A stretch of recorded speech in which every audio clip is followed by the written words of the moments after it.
Oh, wait a minute. We didn't even like this. Jesus Christ. Are we live? You hear the sound, ladies and gentlemen? This is the sound of freedom.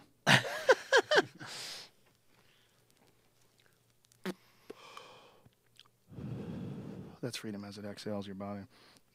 As Mother Nature, as Mother Gaia, enters into your system through a series of cannabinoid receptors. I'm good, dude. Starting a new non-political party, Sammy. I don't think anybody should be in a political party anymore. I agree. But out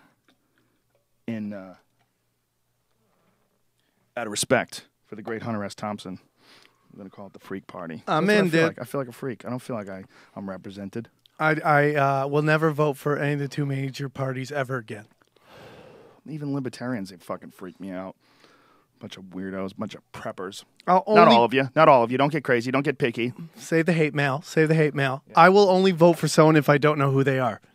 That doesn't help. Yeah, because, well, yeah, it does. Don't know who they are, and there's some fucking freak NSA underground secret infiltrator agent type character. Sam. Okay.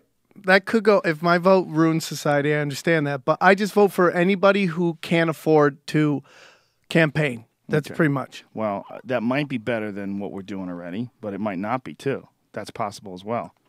You know what we need to do, Sam? We need to educate the people. Is that possible? There's a way to do it. One of the ways is audible.com. Oh, really? Oh, yeah. I'd love to hear about it. Well, audible.com is the #1 source of audio entertainment and education on the internet. More than 100,000 different titles. You can't possibly read 100,000 fucking things, but you might be able to put a good dent into it if you got in your car or if you were on a train or on a plane and listened to audiobooks or at the gym or jogging. If you're one of those nature at the park type characters that's not worried about muggers and you run around with a fucking thing on, not worried about getting clipped over the head by someone who's sneaking up behind you and you don't see him coming, or maybe you're just fucking that confident in your foot speed. You're just like, this motherfucking mugger. Try to catch me, bitch. Yeah. Try to catch me. My cardio's off the charts. Go to audible.com/Joe. You will get 1 free audiobook and 30 free days of Audible service. And Audible has a gigantic selection of fiction, nonfiction. They have the Opie and Anthony radio shows. They have stand-up comedy. You can get my shit on Audible. You can get so many different books. There's an amazing pile of awesome titles in every single category. I recommend Stephen Pressfield's The War of Art. This is a book that I've been recommending to everybody. It's such a good book as far as like motivation to get your shit together that I bought stacks of them and I used to hand them out to people all the time. Then I got tired of it. And I was like, get your shit together, bitch. What am I doing? Am I trying to fucking motivate other people? I listen to Audible. I actually use it. Do you? It's yeah. Amazing. It's very good. I love it. The book that I love to listen to was Behold a Pale Horse. That was a good thing. I'd read it, but it was fun to hear back. That is some ridiculous shit. It's fun to listen to, man. Especially when you look back at like what he's saying then and what's going on now. You're like, whoa. Well, his book is like... I can't recommend some of it. You can't recommend it enough? I love it, dude. You got to smoke a fat joint before you read that and then just shut it off and walk away. There's some really interesting stuff in there and some complete nonsense. It's really like, if you wanted to pick a book where you were worried or curious whether or not like there was some disinformation afoot, whether they were trying to connect really you know actual factual ideas with fucking BS UFO bases at Walmart, you know, this is the book. Okay, so you're saying there's a little truth, but there's also a lot of misinformation. I'm sure there's some truth in that. Well, even crazy people can count, you know. Right. Even if you're completely out of your mind, you make a bunch of shit up, you might know how to turn on a laptop. A broken clock is right twice a day. That's so true, Sam Tripoli. I'm so glad when people say that shit. Anyway, go to audible.com/Joe. Steve Martin's book's good too. Yes, it is. Right? Yeah. What is it? Born Standing? Is that what it is? Steve Martin's awesome. And he actually reads his book. Or you could, that guy from fucking, what's it called? The beard guy? Cy, the one that Joey Diaz likes from that Duck Dynasty. Joey loves that guy. He really loves that guy. He's not, no bullshit. He loves that guy. That show's crushing it. Fuck yeah, it is. That show kicked my show's ass. Really? Yeah, it stomped it. Yeah, you're up against a family, though. Yeah, in Dennis Miller vernacular, like a narc at a biker rally. Anyway, audible.com/Joe and get a free audiobook. It's worth it. You'll love it. And it's a great way to entertain yourself. Basically, just like podcasting. I'm essentially cutting out my own hamstrings telling you about this. It is. It is. We're also brought to you by Lumosity. Lumosity is one of our newest sponsors, and Lumosity is a new service. It's a website that's designed to improve your mental health. It's really interesting. It's like workouts for your mind, and they're like fun games. And I've been doing it. I don't know if I'm any smarter yet, but it's easy. It's enjoyable, and you can personalize it for your different performance goals as far as your brain. Does it have a little sound effect on it? Well, that's chalk one against Lumosity, okay? Let me tell you something. Nobody wants fucking sound effects on their websites. We're tired of that. This is the worst thing when you go to someone's website and a song plays. Oh, and it's right. gross. That's what I hate about MySpace. Like, back in the day, you couldn't look at other girls' like website pages because some song would jump up. Your girlfriend's like, what are you listening to? You're like, close. And it would make you, it would crush your website, your browser every Right. time. Someone always had some wacky thing running in the background. Oh, it's too much. And you get to, it's like, what is this? Especially the Asian chicks could really go off on their pages. Sparkle tags. That's where the world learned about sparkle tags. Yep. You can play online at work. I wouldn't recommend playing it at work because then you're not working. And I think if you're going to do something, you should fucking do it. Unless your job really sucks a fat dick and you're looking to get out and you're listening to this podcast during work right now. And I would say, keep doing what you're doing. Follow your instincts. Go towards the light. Do you have a black belt in this yet? Yes, I got a black belt in Lumosity. My God, my friend. Play online at work, at home, even from an iPhone or an iPad with the Lumosity app. It doesn't say anything about Android. I guess they're haters. With Lumosity, you can track your progress online while seeing the actual improvements in your everyday life. And when you go to Lumosity, just tell them that I sent you. I think it's a reference box. How'd you find out about Lumosity? Joe Rogan, bitch. And you can say that, too. You Joe say Rogan, bitch. I probably won't even get credit for it, but it'd be funnier. So go ahead. Say Joe Rogan, bitch. I'm like, well, Joe Rogan, it seems that no one from your show went to Lumosity, but everybody from Joe Rogan, bitch went there. Joe Rogan, comma, bitch? Would that get past its filter? ... bitch? Mm-hmm. What I like about it, what I think is interesting, is you can personalize your goals. Which is it's kind of odd when you first start doing it because you're like, wait a minute, you can why wouldn't it be better to click everything? I guess maybe it'd be too difficult. But as you're doing it, like it gives you like memory, it gives you a bunch of options, recalling the location of objects, remembering the names after first introduction, which I suck a fat one at. Are you good at remembering people's names right after you meet them? No, I'm horrible at it. People always think my memory is really good because I remember fights. Like, if you ask me about MMA, I can pull MMA. I can pull a Keith Hackney fight. Keith Hackney versus Joseon, from 93, 94. I'll tell you what happened in that fight. I'll talk to you about ball punches. You're great at detail. I remember words. some things. Yeah. I remember some things. But my memory's not the best if I don't care. You rock those Russian and European names at the weigh-ins. I'm always impressed by that. They have to go over those with me several times before I go out there. So I fucked up Omi Lanchek, though. Omi Lanchek was a guy that fought this last weekend in Toronto. It was so hard. Omi Lanchek, it's weird the way it's written. Tough guy, though. You can keep track of several ideas at the same time. Allegedly. I'm a little skeptical, Sam Tripoli. Right. How are you going to fix my broken brain, son? If yours is broken, mine must be... All brains are broken. In the heap. They're flawed. You know what helps it? Alpha Brain. Take some right now while I'm on the podcast. Oh, Alpha Brains for it. Mm-hmm. Yay, Alpha Brains. I wonder if it improves the score. What's the word on that? Lumosity. The word's on what? On Alpha Brain. It's delicious. It's nutritious. It's good for the whole family. Good for your dome. Attention, maintain focus on important tasks. For those who've been asking about Alpha Brain, we'll talk about that next, but the studies on Alpha Brain will finally be published, allegedly, in February. It takes a long time to get into a scientific journal about stuff, so people have been asking about the results of the double-blind placebo test. We did what's called a pilot test, and then we're going to do a big fat test after this, but it's because the pilot test is very encouraging. I guess that would help you if you took Lumosity. I think the idea behind something like Lumosity is that your brain, much like everything else, grows in strength with repetition and focus. Right. It seems to work as far as like my brain when it comes to stand-up comedy. The more I'm doing stand-up, the more I'm in that stand-up comedy vibe. It seems like a mental shape, like you get in comedy shape. Right. Don't you feel like that? Yeah. You ever take like 2 weeks off from stand-up? Dude, I took a few months off. And you go back to it, you're like, whoa. It's like you think you're just going to step right into it and start running, and you're like, your timing's a little off. You're like, what was that line there? It's you know what I figured out, though? How to stop that from happening? Record yourself. Really? Yeah, it's big. It's huge. What do you do with it? You just play it back, or do you upload it to something? Well, play it back and take notes.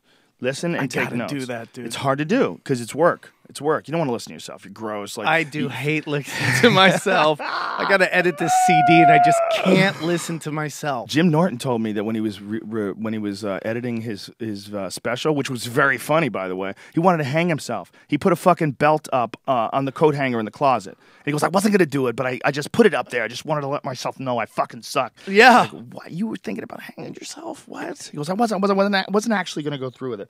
But it was like, whoa. I like to keep it on the table. That's how bad comedians hate listening to themselves. And if you talk to a comedian who loves listening to himself, he's a douchebag. Yeah. There are people who like to play back their stuff over and over again. You're like, oh, what's wrong How about with you? play it for you? Hey, listen to this. Listen to this bit I did. Listen to this bit I did. Just listen to this one bit. No. No. Another thing that Lumosity helps is flexibility, the idea of mental flexibility, communicating clearly. You know, sometimes when you're communicating, it's difficult to find the right way to describe something. The idea is that the more often you do that, the easier it will be. And I think that's absolutely true, because when I think about the things that I do, like a lot of the things that I do, like MMA commentary, would be very difficult to do if you hadn't done it before. And the more you do it, the more you get sort of sharp at it. Well, Lumosity treats it like that there's exercises you can do that will allow you to be flexible in your ideas in that sort of a way. Thinking outside the box, avoiding errors, multitasking. How's your multitasking skills, Sam Tripoli? Incredibly hard. Incredibly bad. About as bad as can be, right? Right. Comedians are the worst fucking multitaskers in the history of the world.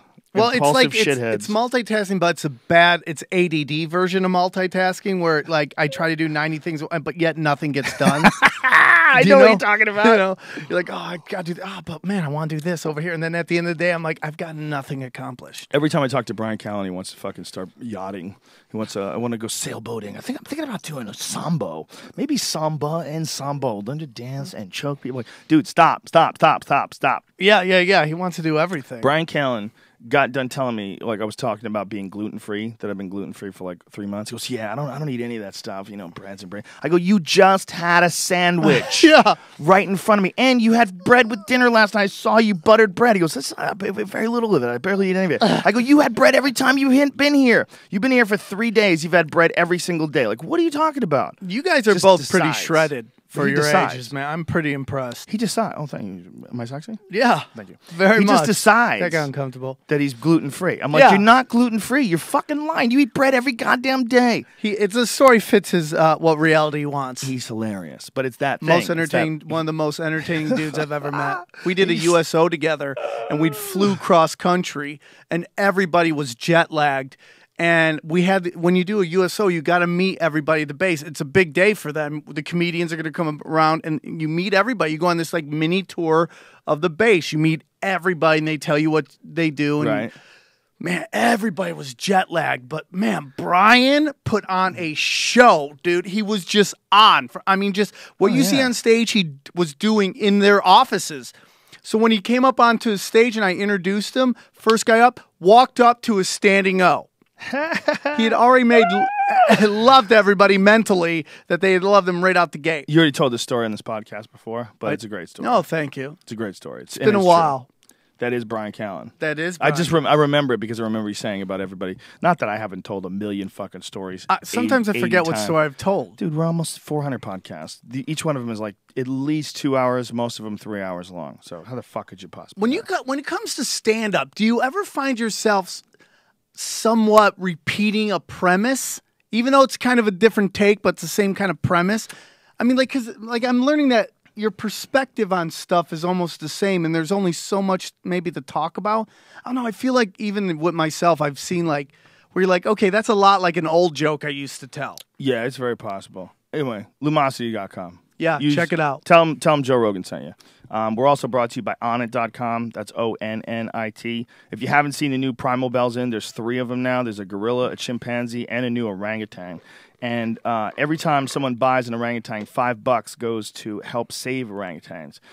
All these animals, chimps, gorillas, they're all endangered. It's, we're assholes and we like to kill monkeys. I mean, that's a fact. It's horrible. It's, I say we as in human race, not Sam and I, and not Jamie either. He's not a monkey killer by any stretch of the imagination. I'd spank the monkey. That's Sometimes about it. Monkeys are cunts, though. There's a bunch of monkeys killed a guy in India. I don't know. Maybe the Indian guy started it. He might have been a dick.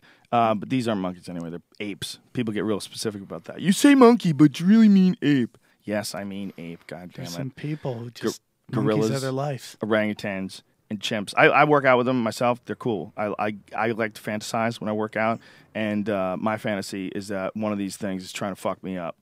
I get scared. You're holding on to look at that chimpanzee face. That's an evil. Oh, the gorilla too. Look at that motherfucker. Can you imagine if that motherfucker was hovering over you, about to put a beat down on you? What do you do, man? You curl up in a ball and you cry. hope he gets tired of beating the shit out of you. Yep. And that's probably not going to help. He's probably going to take you apart like a fucking pistachio nut, like the shell of a nut. Snap. They just separate you. Oh my They're so strong. We can't even wrap our heads around how strong those fucking things are. But you can be stronger with Primal Bells. We sell regular kettlebells too. If you're one of those conservative, no nonsense type who doesn't traditional want cowbellist fancy. But the kettlebells that we sell, as far as the Primal Bells, they only go up to 72 pounds.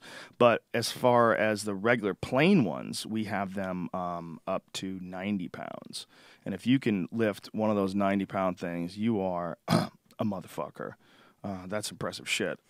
I don't do a 90-pound Is that official one. status? You have reached motherfucker status? Yeah, that's motherfucker status. A 90-pound kettlebell will also be sure to piss your mailman off to no end.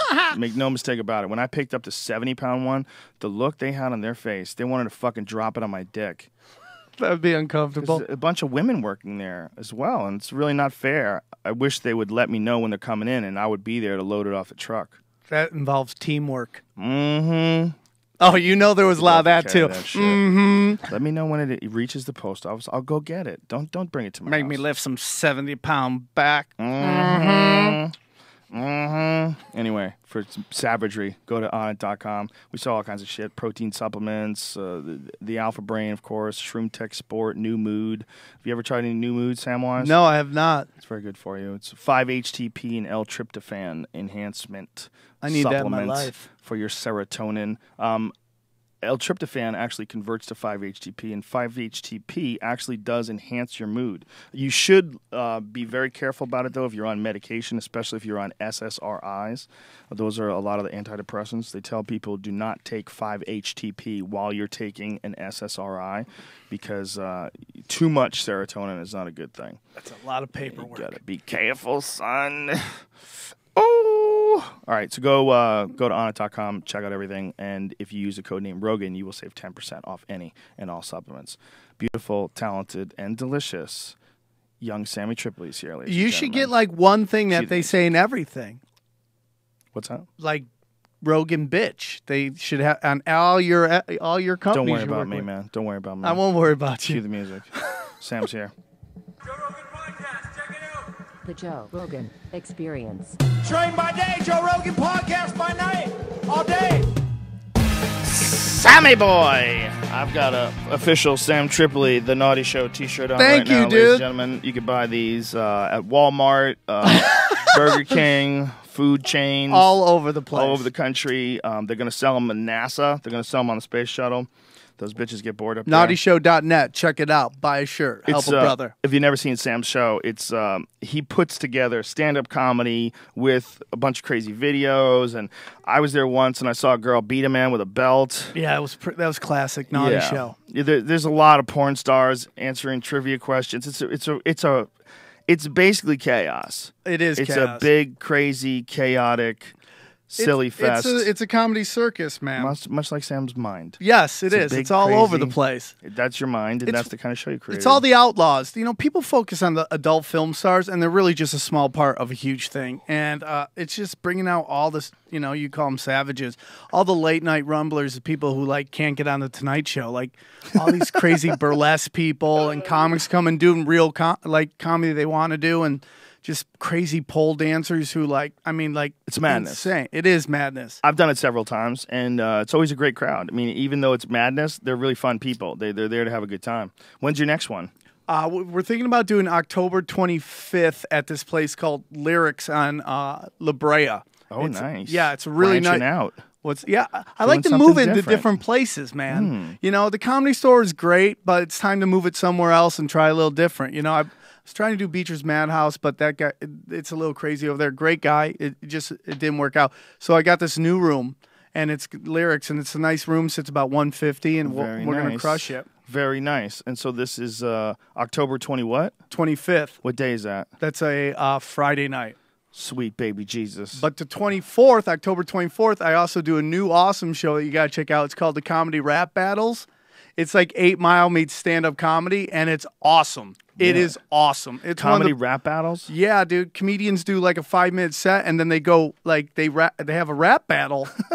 And dude, people light each other up. It is the most entertaining show you'll ever see, man. It's the best. I'm so proud of it, and I work with a bunch of Chris Byrne and a whole bunch of other guys, and we put it together, and man, it just crushes. Now, have any comedians lashed out physically at any other comedians during a rap battle? No. I think everybody gets it. It's like they feel bad if they don't light somebody up, but people get lit up. Lit up. It does happen in the rap ones, though. It's occasionally dudes punch each other. Oh, yeah. I mean, some of those guys get pretty nasty and personal. They go after the moms. I think these comedians more like, but they're vicious. It's a fun show, man. I'm really impressed by it. We're getting some big name DJs coming down to this one at the Improv on the 24th, and it's going to be a great show, man.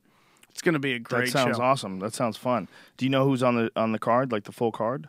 I Putting it together still? For the rap battle. Yeah, some of these people, like, they're really great comics. Are like, you can't advertise me. I'm like, well, what are we doing? But wait a minute. They tell you can't yeah, advertise there's a them? couple people who are like, yeah, I want to do it, but I can't advertise you. Why is that? I don't know, man. That's silly. That is silly. I don't get that.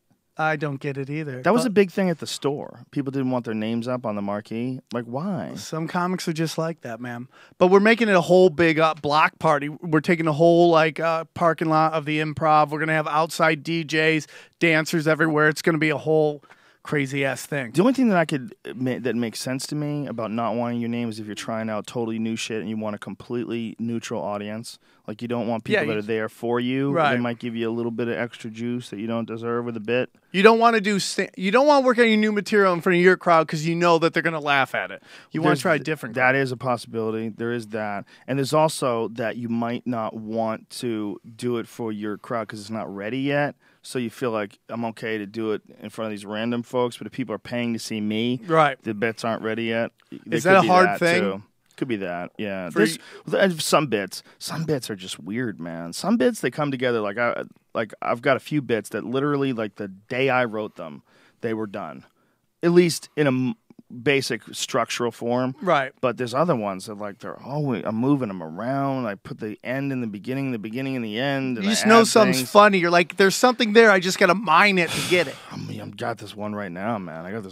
It either kills or it sucks a fat dick. Yeah, man. And I know like when it's in the middle, whether or not it's going to be one or the other. And I know that I have to stick with it, even if it's sucking a fat dick, and try to find the way out. Now, do you record? Now, yes. You say you record it. Yeah. Is it ever like a certain word makes it go different? I find like sometimes when I say it one way, it blows up, and then if I forget to do that way, it just fucking flatlines the room. Sometimes it's hard to see when you're the guy doing it too. Like you need to like step back and listen to it.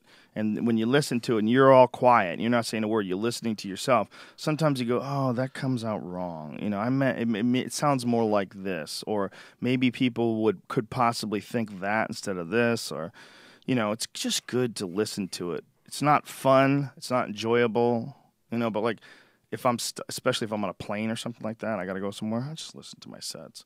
Like we were talking earlier about like getting really rusty. The thing that saves you from getting really rusty is listening to sets. listening, going over the bits, making notes.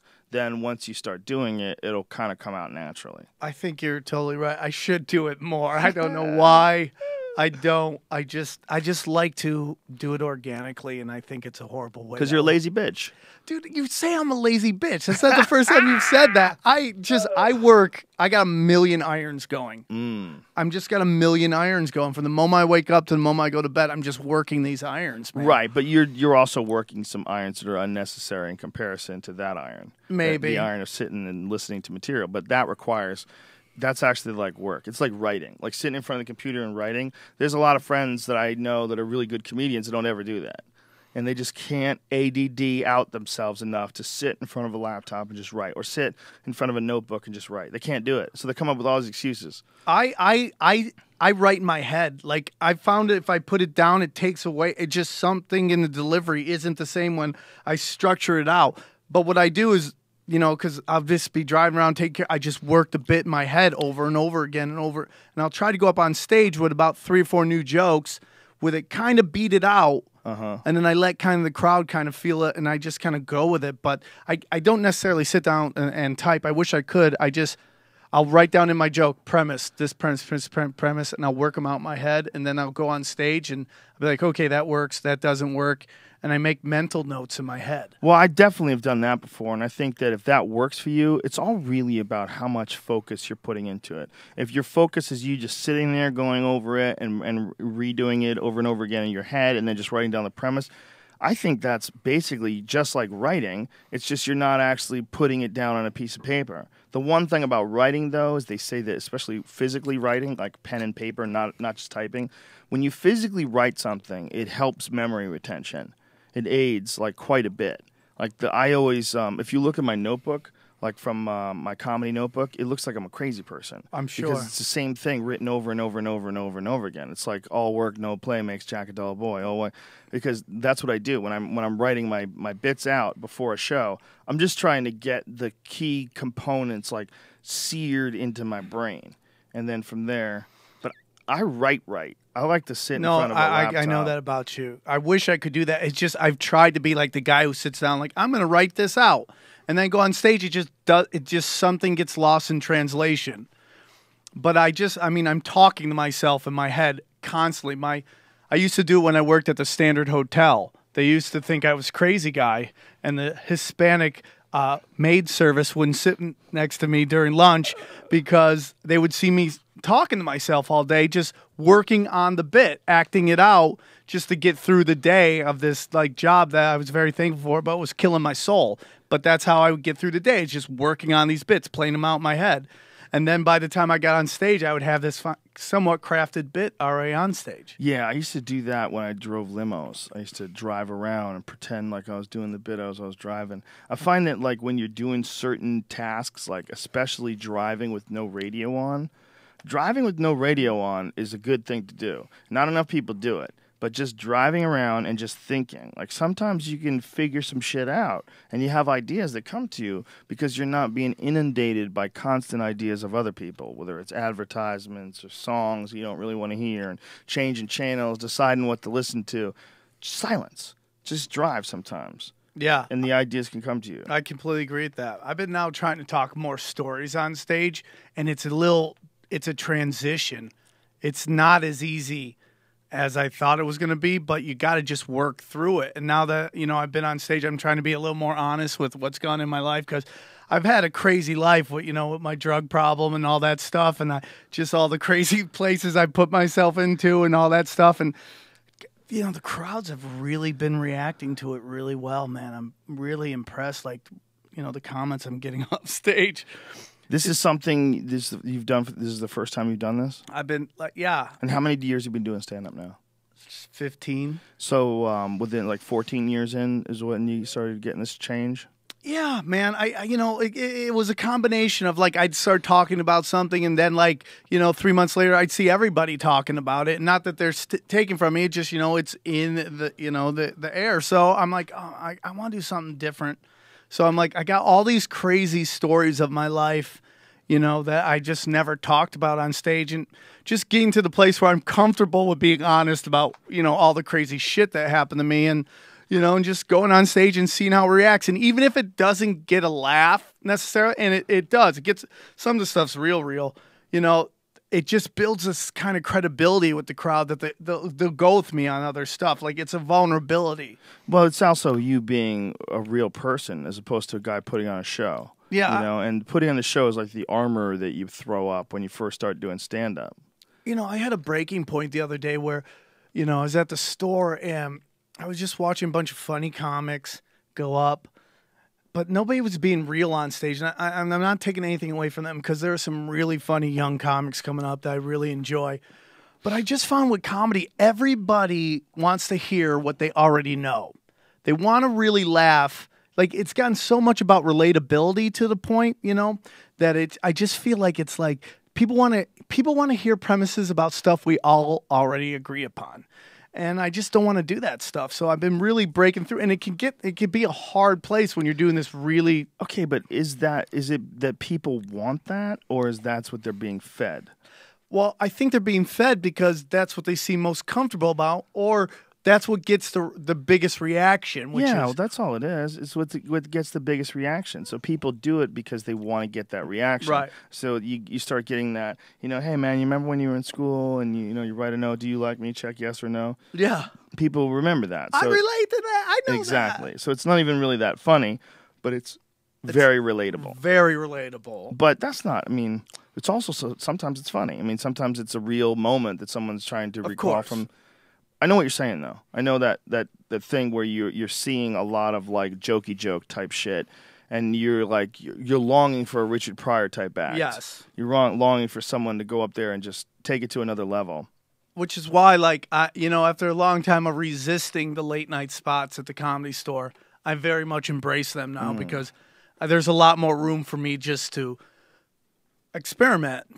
And if I fail, I fail. If it goes well, it goes well. And but when it hits, it's like it's gold. Yeah, those 10 people rooms, you know, where it's like 1 o'clock in the morning, you finally get on stage and they've seen everything. Yeah. If you can make those motherfuckers laugh, Blood from a stone. You got something. Right. And it's like running with weights on.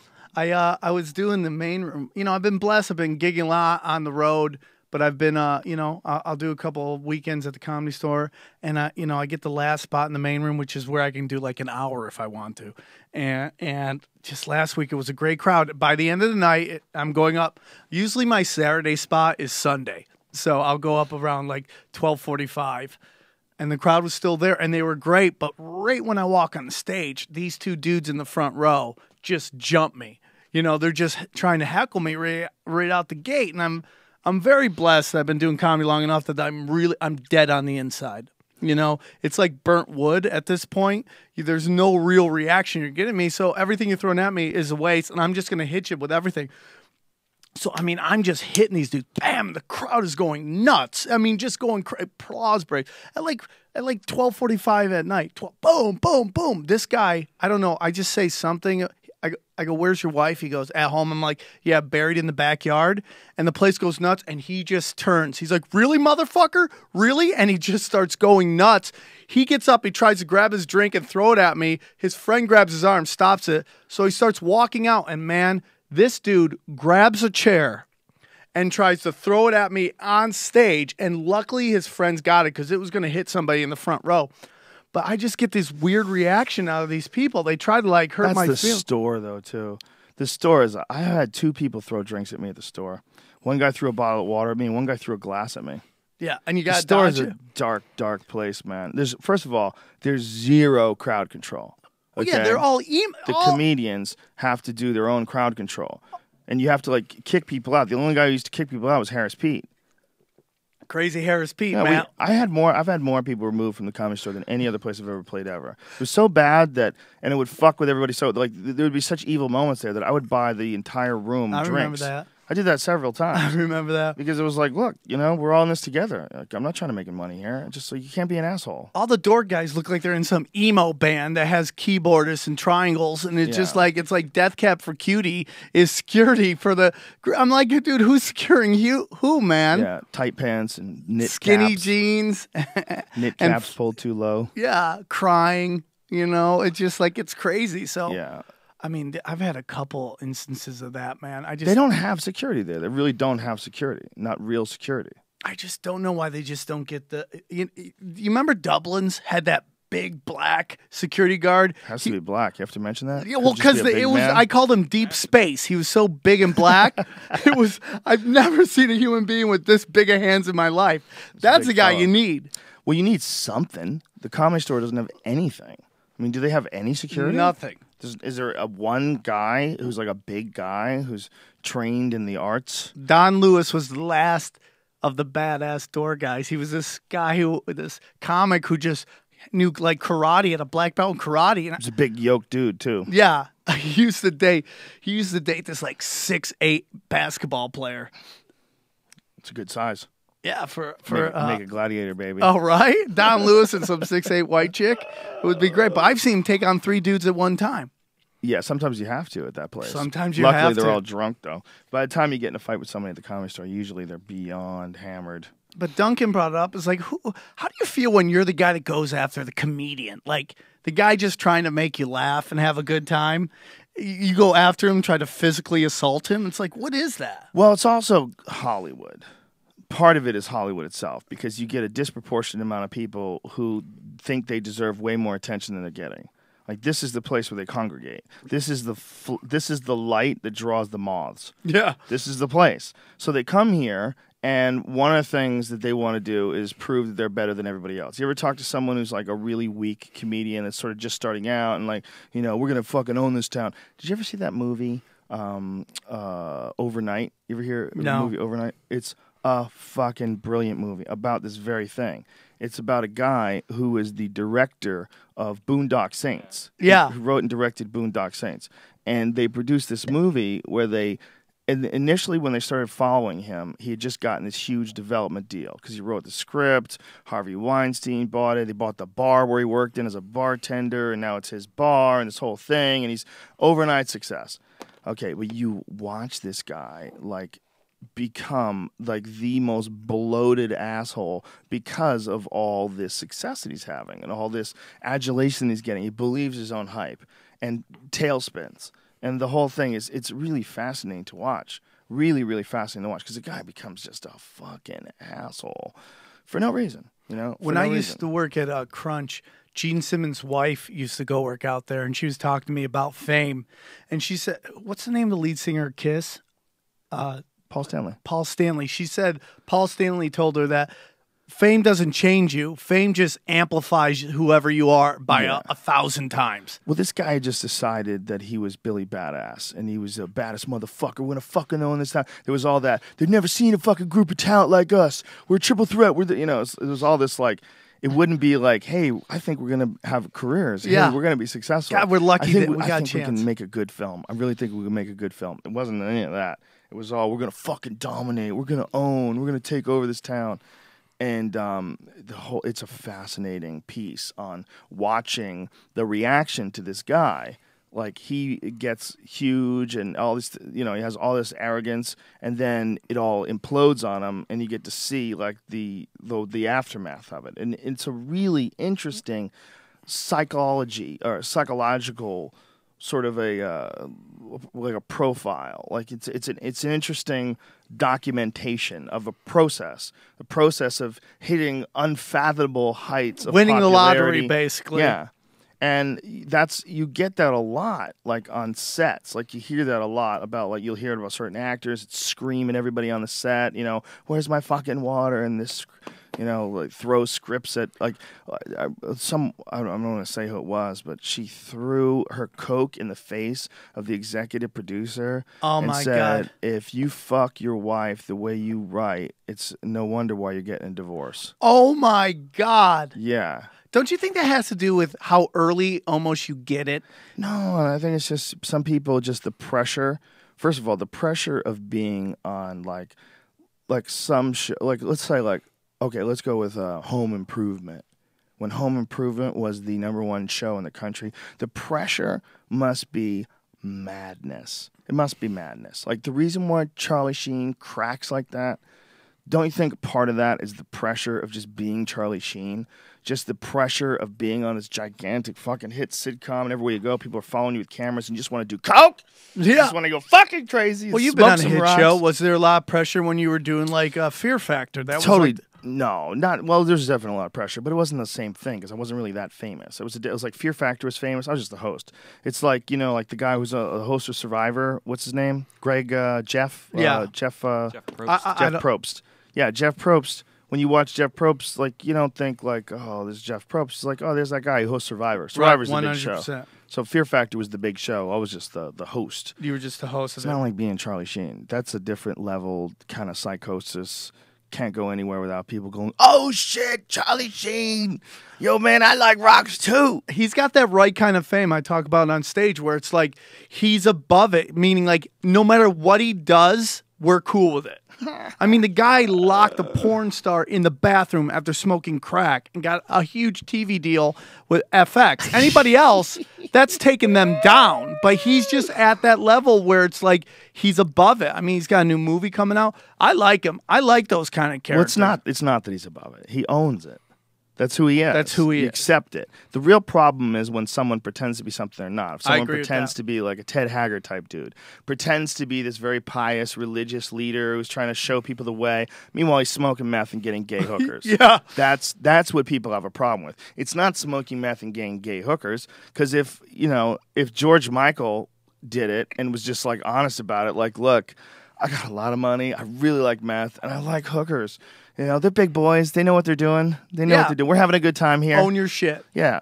There's no problem. Nobody has a problem with male prostitution. Everybody's trying to stop prostitution, but nobody puts any effort whatsoever into stopping male prostitution. Yeah. There's no campaigns. There's no billboards. There's fucking a lot of counseling to stop prostitution on the female side. I've never seen a Take Back the Night. These girls are getting used. This is terrible. They're being victimized and degraded.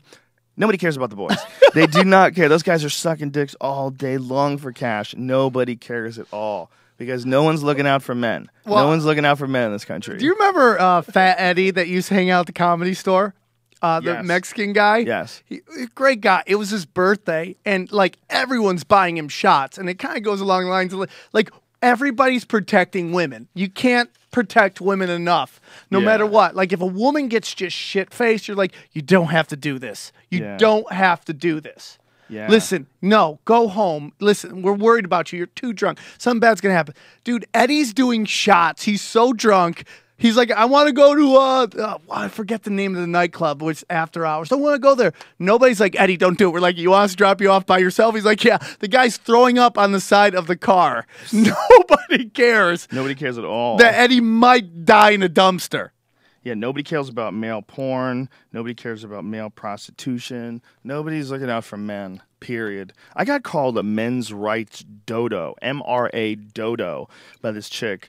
There was someone we were talking about, like the tweet had something to do with feminism, and someone called me a male rights dodo, and I was like, what does that even mean? Like, What does that mean? I had to look up MRA. It's male rights advocate or male rights activist, and I was like, wow. So someone who's a feminist can make fun of someone who's a male rights activist? That's hilarious. Like just that you would do that, like across the board, massive generalization, male rights advocate. That's like saying, nope, men don't need any more help. Like, oh, no, we're not going to allow that. No, we want feminism, but no help for men. Like, as if there aren't some crazy divorce laws. Everybody's heard of course. Of ridiculous, brutal, terrifying divorces where the men were essentially targeted, roped in, sucked in, scammed, and no one's looking out for those guys. I can't no believe one that cares. It's almost acceptable in this country for women to try to get pregnant by famous guys. Like, it's an acceptable practice. Well, listen, and they say, yeah, he should know better. He should know better. Maybe he should. You're right. Maybe he should. But it's not cute to support what's essentially criminal behavior. Yeah. When someone's doing that, it's criminal behavior. Right. You know it. I know it. It's kind of weird. A great example of what you're talking about is like anytime you hear a story about a woman cutting a man's privates off, you hear women laughing about that constantly. Oh, I don't know about that. I've never heard a woman. Oh, I've laugh heard girls about, joke about it, that they think it's hilarious. And Maybe I'm like, really dumb ones that you're hanging around with. Maybe which you is need to- who I choose to hang out with. But you hear people laugh about that. If it went the other way, nobody. It would be like, dude, that's not cool. I agree. There'd be way more outrage if a guy cut off a woman's pussy, like cut it out, scooped it out. Right, which there should be outrage, Yeah. but it should be outrage both ways. I mean, to cut off a man's genitals and like put it in a blender is like horrific. It is horrific. That lady was really evil. And whether she was a man or a woman, that's just someone being evil to a person. And that's kind of my point. It's like, why wouldn't you be a male rights advocate?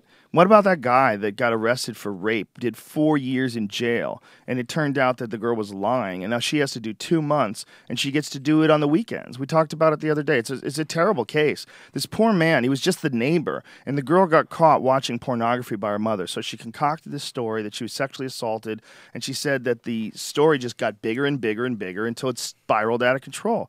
We talked to a guy on Greg Fitzsimmons' show the other day who was falsely accused of rape, and he went to jail for 6 years before the woman finally recanted. He has zero repercussion. He never got a dime from the state. All he got was an apology. The woman never did a day of time. And it was a woman who he just got drunk with, and she didn't want to tell her boyfriend that she cheated on him, so she made up a story about getting raped. Famous, there's a football player who just got on you're right. Seattle. Yeah, it was in jail for 5 years. He was going to be like a 5-star athlete at USC. Yeah, in the same situation, there's no repercussion. If you're not a male rights advocate in those instances, you're not a human. You're not a humanist. You don't care. You care about women more than you care about the human race as a whole. And the human race as a whole, absolutely women need to be protected. But guess what? So do everyone. So does every baby. So does every adult. So does every young boy. When a boy is 5, do you protect him? How about 10? How about 20? Is 20 where you stop? That's ridiculous. I completely We're agree. human beings. And that's what you're dealing with, is someone lying and ruining someone's life. And that can happen on both sides. And you shouldn't, the idea that you could like make fun of someone who's like looking out for men's rights, that's so gross. If someone made fun of feminists, the values and ideas of the true values and ideas of equality in terms of law and employment and non-discrimination, all those things, if someone actually made fun of that just because they didn't like women, that would be disgusting. It would be disgusting and misogynistic. But a woman can say that, like male rights dodo or male rights advocate dummies, like that completely dismiss the idea that there should be someone looking out for men's rights. But the idea is, the problem is, who's going to come forth and say we need to change those laws? Who's going to come forth and say, listen, if you want to falsely accuse someone of rape, you have to go to jail for the exact amount of time that you could have imprisoned them for. I completely agree with that. You should. You absolutely should. Why wouldn't that be? That only seems logical. Because they're not looking out for the human race. They're looking out for team vagina first. Yes. And they will even say that so many women are victimized that, men should have to take the hit every now and then. False accusations are acceptable as long as we limit the amount, because they pale in comparison to the amount of women that are raped. That's sort of maybe true, but it's not. It doesn't make them any less bad. They're still really bad, and it fucks up the entire positive side of it. Right. Like it fucks up the entire pro-woman side of it. If you're agree. willing to ignore the fact that a guy is unjustly victimized. Yeah, I was talking. I had Tom Likas on my the Naughty Show podcast, and he got in a lot of trouble because he would give out the names of the victims in these sexual stories when the story was coming out that they weren't being honest. Mm-hmm. And, I personally don't think any name in a sexual assault case should be put out until a final verdict comes out. I don't know if that's realistic, but, especially in today when anybody can how about accuse... a final verdict like this guy's case where he's in jail for 4 years? He could have... he was essentially labeled as a rapist for 4 years. When is it okay to talk about it then? When it turns out 4 years later that it wasn't the case? I agree with that. Personally, I would like nobody's name to be put out at all because, again, you could find out later on that they are innocent. But, just the accusation towards a man, TMZ will run with it. If you're somewhat famous, they'll say your name, bright lights everywhere, and alleged victim, and you never hear their name. And I understand a point of that because you want women to come forward and not be afraid that their names could be splashed everywhere. But let's not put the guy's name out until we actually know something. down the line. You know, it's like it's interesting, but when you're in a position, like say if you're a famous basketball player or something along those lines, like there's no innocent until proven guilty. There's accuse them and then let them try to figure out how to exonerate themselves. That it happens very often. And a lot of the times it's just people that are crazy, that are making things up. You know, a lot of people don't know that Mike Tyson's story, when Mike Tyson went to jail for rape, did you know that the girl who accused him of rape also had a false accusation of rape that she had to drop a year before that? Right. Like she had made up a rape story a year before that. Like this wasn't a new trick for her. And I'm not saying that, you know, I don't know what happened or what didn't happen, but Mike Tyson is incredibly honest about his background, like what he did wrong, what he did right, how he was feeling, why he did the things he did, and he maintains to this day that he did not rape that girl. I saw his one-man show at the Pantages. It was phenomenal. What did he say about that? What did he say about the rape? He said that he didn't do it. To this day, he never did it. He has no reason not to lie about it right now. He's like, I'm being honest about everything else. I have no reason to lie right now. Yeah, I believe him. And he went to jail for that. And I'm not saying that it wasn't, you know, like Mike Tyson was out of control. I'm not saying it wasn't a case where there was a guy who was just like scaring the fuck out of people. He was. Look, you know, put yourself in his shoes. Listen to his explanations of his life, and you kind of understand where he was coming from. I mean, I think for sure he was a very, very aggressive man. But also for sure, like, how aggressive could he have been that is okay? I mean, how aggressive is it? I mean, because is he scary? So it's okay to make up a lie about him? Like, when is it okay? It's not. It's never okay, man. But to this day, that happened. He went to jail, and he's not the only guy. It's happened to many people. It is. It's definitely, you know, one way towards one group than the other, and it's just horrible, man. I mean, you're ruining people's lives. It doesn't have to be. That's the real problem. I don't think it has to be only the people that, you know, the female, the weaker sex are the ones in the weaker physically are the ones that get the, you know, get the compassion. It should be everybody should have compassion for everyone. Isn't there a term for women who are sexist against men? It's like misogyny or something. It's like I forget the name of the word, but there's actually a label for it. It's silly. I'm for everybody, man. I like everybody. I really am. If they're nice. Right? 100%. If you treat people like a human being, I'm totally open to you. And I get it that women have to deal with a lot of douchey guys. I totally get it. I've been a douchey guy in my life. I think we all have. Trying to figure out who the fuck you are. You're 17 or 18 or what have you. You're growing up. Maybe you're angry. Maybe, you know, maybe somebody catches you on the wrong day. We've all said the wrong thing. It's part of like learning how to communicate with people. So I can imagine being a woman, being pursued by a bunch of asshole, aggressive shitheads. I was never that, but I can get that. I understand that. I get why you would think the guys are disgusting if somebody raped you. I get why you would hate all men. I totally get it. But we're not all the same. Like, no one's all the same. There's nice women. There's nice men. Yes. There's nice people. There's people that enjoy each other's company on both sides, on both sexes.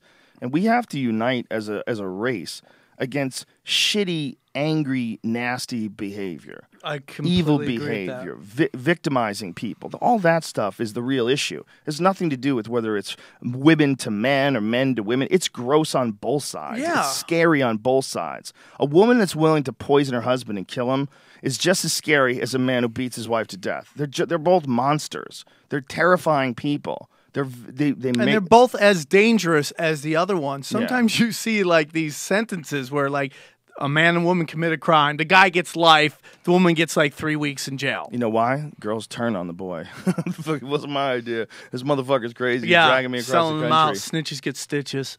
Did you see this? There's an article about this woman from Real Housewives of New Jersey. Do you know this? Oh, she wrote a some book. kind of housewife. Is she on trial? No, well, there's that one too. She basically says rape is okay. What? Yeah, she's her Melissa Gorga supports marital rape in her book. What? Yes, she wrote a book about her hot marriage, and it's hilarious shit because they take all these passages, and her husband is just a savage. He's this guinea with a shaved head who wears leather pants. Okay, right there, you're in trouble. The leather pants are shady shit. When you see him, I mean, look, ladies, that's a savage. All right, look at the size of that guy. That's just how it goes. And it's hilarious reading the book, and I was reading it from a feminist site, which is really particularly fascinating because they were fucking furious. They were so mad. You know, he's this big meathead dude. Yeah. And apparently he just bangs her like a drum, and he doesn't accept no. I call it caveman fucking. Yeah, he caveman fucks her. But she looks super happy. Yeah. Well, I was having a conversation. I go to the dog park. I got a pit bull, and there's a bunch of other comics who have pit bulls, and a bunch of female comics came up with their pit bulls to this dog park, and all they were talking about was dick. From the moment they got there to the moment they left, it was a conversation about dick and how they're planning dick and all this stuff. And they were talking about this one guy. She's like, should I fuck him? I'm like, yeah. Let him just caveman fuck you. Just like knuckle drag, primate, fuck you. And then like, let it happen because that's what you want. Like you see these girls with these emos and these skinny jeans and these guys crying. Like that's not it. You need a nice caveman fuck. Some girls don't want that, Sam Tripoli. The point is some girls do. And everybody's mad at this girl because she likes it. She likes to get gorilla fucked by this savage dude. And people think it's horrible, it's terrible. She likes to like give in to his requests. Yeah. She likes to have dinner ready for him or he gets pissed. And everybody's like, this guy's an asshole. You don't have to marry him. Okay, she's just telling you, but the problem is she's giving advice. And the guy writes in the book too. Listen to this. Men, I know you think your woman isn't the type who wants to be taken, but trust me, she is. Every girl wants to get her hair pulled once in a while. If your wife says no, turn her around, rip her clothes off. She wants to be dominated. Yo. Women don't realize how easy men are. Just give us what we want. That is hilarious. That's really funny, man. Some people are in the role playing. I love that role playing. I love that cosplay. I think that's awesome. If a man comes home, there's no dinner on the table, and his wife is on the phone watching TV or on the computer ignoring him, he won't feel respected. That's what did you expect? It's Real Housewives of Jersey. Her. Yeah, that's it's what works for her. If it works for them, that's the point. It works for them. God damn it! What's your problem? People hate it. Well, they hate it because it sends out a message to other girls, you know, that they have to tolerate that shit, and you might not want it, but some people do. Yes, some people do. Yeah. I mean, it's not my style. I wouldn't want it if I was a woman either. If you want but to ape fuck some your people wife, like it. ape fuck your wife. It's not even just ape fucking. I think he said rape. No, Basically, don't rape. No means no, unless saw you're a lot of role playing. words. Unless you're role playing, but Yeah. no means no. It seemed like rape to me. It's just hilarious. It's really interesting. There's real passionate sex and there's maintenance sex. You need them both for healthy marriage. Maintenance sex keeps the wheels greased, the lines of communication open, and the fights to a minimum. It's basically controlling a zoo. Like, yeah, like her the way she handles being married is like being a zookeeper. Occasionally, you got to feed the monkeys. Got to feed the animals. Got to keep the animals have to be treated with respect. You know, Nothing wrong with that if it works for you. yeah, she fucking seems really happy. If she's happy, you know, it should be like, this works for me. You might want to try it. It's really interesting, man. It's really interesting. It's really interesting because you see how other people react to this person's life, and they're angry. You know, it's. I think it'd be more funny than anything. But I guess a site like these feminist sites, I guess their point is that this sends a really bad message. I've always felt like there's a difference between progressives and liberals. Mm-hmm. Liberals are really open-minded to all thoughts. I don't know if you could be open-minded to everything, but you're pretty much open-minded to different lives. I feel like progressives are a little more skewed way to the left, kind of way the neocons are skewed way to the right, where they have a certain vision of how the world should be. It's more of an idealistic view of the world, whereas like it's like Rosie O'Donnell versus Howard Stern. I feel like Howard Stern and what he represents is more of a liberal base, where he's like, he'll make fun of everybody, whereas Rosie O'Donnell has a certain view of how she should see the world, and it views progressive, you know, like feminism and all that stuff. And I'm open-minded to everybody. I don't care if you're straight, gay, or whatever you're into, man, woman, whatever. If you're a cool person, I'm down with it. Yeah, I think the idea of progressive is just it's just like anything else. Call yourself a Republican, call yourself a Democrat, call yourself a liberal, call yourself a conservative. The reality is, who you are is probably a gigantic spectrum of different things. And to narrow it down to one or the other, and to want other people to be like you is insane. Idealism. If somebody reads this and they have a problem that this woman lives like this personally, then if she likes it, what if she likes it? Is that okay? Like, I was looking at this Twitter page the other day, and there's some crazy lady who likes to get ball gagged. And she's like, there's a smile behind this ball gag, and she's showing her rope marks on her arms, and she's like in a bondage and shit like that. But that's what she's into. It isn't real feminism, like allowing all the full spectrum of human behavior, right to choose in the female mind. You know, just like it's ridiculous. Well, If this girl likes this and this keeps him happy. It's like when they gave Palestine democracy and they got mad when they voted for who they vote for. It's like, you can't say, hey, here's freedom to vote, and then get mad at who they vote for. You know, it's like, if you have freedom to choose and you choose something I like, doesn't mean that you didn't use it right. It's just the way it is. There's also people have to acknowledge that Italians are not regular humans. They just have to, okay? They have to. It's a totally different type of human being. Italians, yes, are different than everybody else. It's a completely different thing. And they came from the Romans. Right. There's thousands of years of savagery behind these people. All of a sudden, they start making spaghetti and meatballs. You think everything's going to calm the fuck down? Right. It's not. It's not a normal person. Right. There's a big difference between the savagery that lies in the Italian DNA and your average waspy type chick, you know, who went to Columbia and wears Birkenstocks and is really tired of assholes like this promoting this kind of bullshit. Right. Male patroness. You know, what is that? I don't It's get a different type of human. That's what it is. Okay? She needs to get caveman. Look, there's no way you can tell me that Oprah Winfrey and Shaquille O'Neal have the same thoughts. They do not.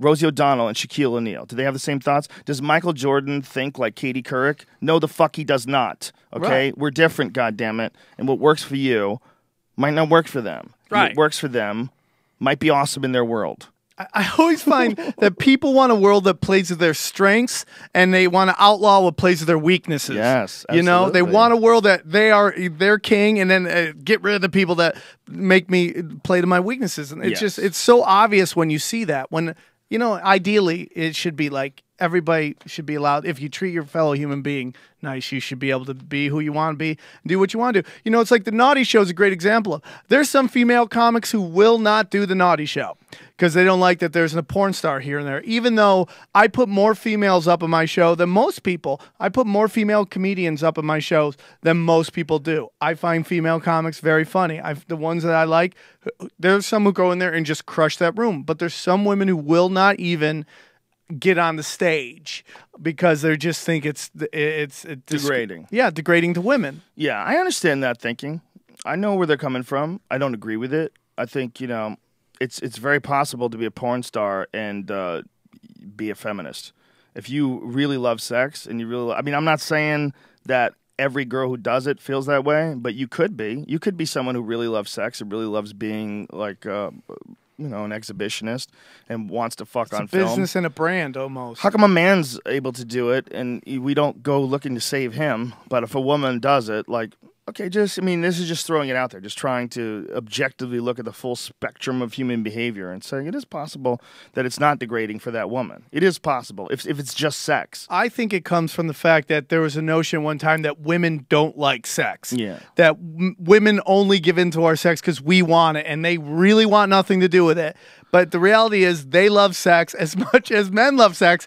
And I've been reading about all these girls pulling guns out on dudes trying to have sex with them. Did you hear about the Denny's waitress who robbed a guy at gunpoint, took his wallet, then made him have sex with her friend? Oh, God. At gunpoint. Yeah, he might have had a good time that night. I don't know, man. How ugly is that friend that you need to pull a Probably gun rough. out? How did he get it hard? That's what's really question. Yeah, that's got to That's be the a real rough question. one. Guy's a bad motherfucker. Get hard with a gun in his head. Yeah. Yeah, I think Some Quentin Tarantino there's porno. a lot of people that are really emphasizing things that would benefit women, but there's a lot of them that do think that men should be able to be whoever the fuck they want, and we should be able to choose. I mean, there's people that you get along with that I wouldn't, and I get along with that you wouldn't. It's just a part of life. We're weird pieces, and we don't fit together like puzzles, you know? Sometimes you find people, and together they work. Right. doesn't seem to make sense. And yeah, they might be broken, but guess what? You're a little broken too, stupid. You're not the perfect person. You know, nobody's perfect. I read this one article this woman was talking about. She posted all of her hate tweets, all the people that tweeted her, and they were about various subjects, all kinds of different things that they disagreed with her, and they're insulting her and shitting on her. She says, you know what these people all have in common? They all hate women. It's like, no.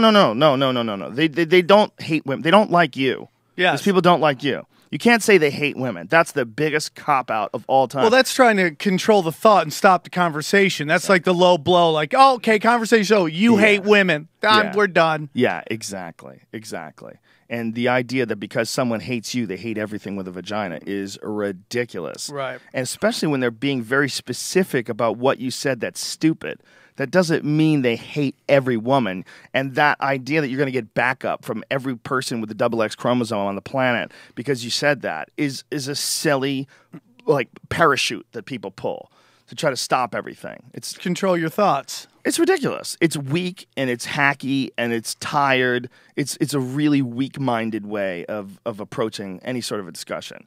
You know, you could show about how angry these fucking people are about various ideas, which is true. The anger that you see on Twitter and on the internet, it's unbelievable, man. There was a thread today that I posted. I posted it last night about climate change, and it was just an article that I read. I think it was in Vice. Maybe it wasn't Vice. I'll find out because I posted something on Vice about the Pacific garbage patch, and there was this thing on climate change, and all I did was just put it up there, and the topic was 9 things that scientists are less sure of than they are of climate change, and all of a sudden it is on Vice, motherboard.vice.com. All of a sudden, my Twitter feed became this massive argument back and forth between people that are in total denial that we're causing climate change. So, yeah, these are the same scientists in the 70s that said we're headed to an ice age. No, they're not. Those guys are dead. Okay, that's 1970, you dumb cunt. Yeah. That's a long-ass time ago. You think those fucking people are alive? 1970, that's 43 fucking years ago. You think those people are still alive? It's just people react emotionally now instead of logically. They don't digest what you're saying and understand it might be a different perspective. Oh, no. It's not even emotional. It's ideologically. There's a left and a right. And people on the left think that climate change is done by man and that we're accelerating it and we need to do something and carbon tax and all this shit. And people on the right think it's just a ploy to get more taxes. People on the right say, look, if you look at the trends, the earth is warming and cooling. It's been going on forever. It is the way things have always been. Oh, well, how come the last 6 years have showed a cooling trend? I mean, there's all these wacky motherfuckers that don't want to believe it. They're not scientists. They have real jobs. There's people that are studying this 20 hours a fucking day, every day of the week, and they don't really know what the fuck is going on. And some dickhead with a regular job who reads the Wall Street Journal and pretends he's a player in the stock market because he day trades during lunch. This dumb fuck thinks he can tell you? Yeah. No, he's one of those weirdo right-wing, you know, there's this what's good for business. And a lot of them are broke. That's what's really interesting about people that support big businesses and they have right-wing ideologies. And a lot of them that will support these big businesses are getting fucked over by the same businesses on the regular. Isn't it called the lottery mentality where, like, even though people are broke, they're like, I might win the lottery and then I don't want to pay taxes on that. We're like, well, that's probably not going to happen. Well, there's also that people don't ever want to think that they're losers. They always want to think that they're just winners who haven't won yet. So even if their life is shit, it keeps falling apart, and they never get it right, one day I'm going to get it. And when I do, these fucking pukes in Washington aren't getting a nickel. These motherfuckers, they don't work for shit. So interesting. You know, what they're trying to do is support the hippies.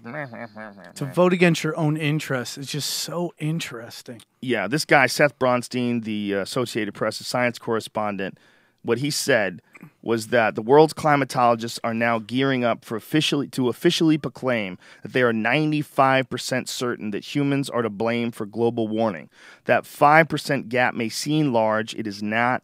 In science, nothing is 100% sure, not even the law of gravity. And according to this guy, Bornstein, there are a few things that scientists are just as or less certain of than climate change. And they are, 1, that cigarettes kill.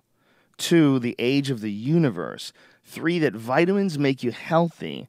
And 4, that dioxin in Superfund sites is dangerous. Wow. That's hilarious.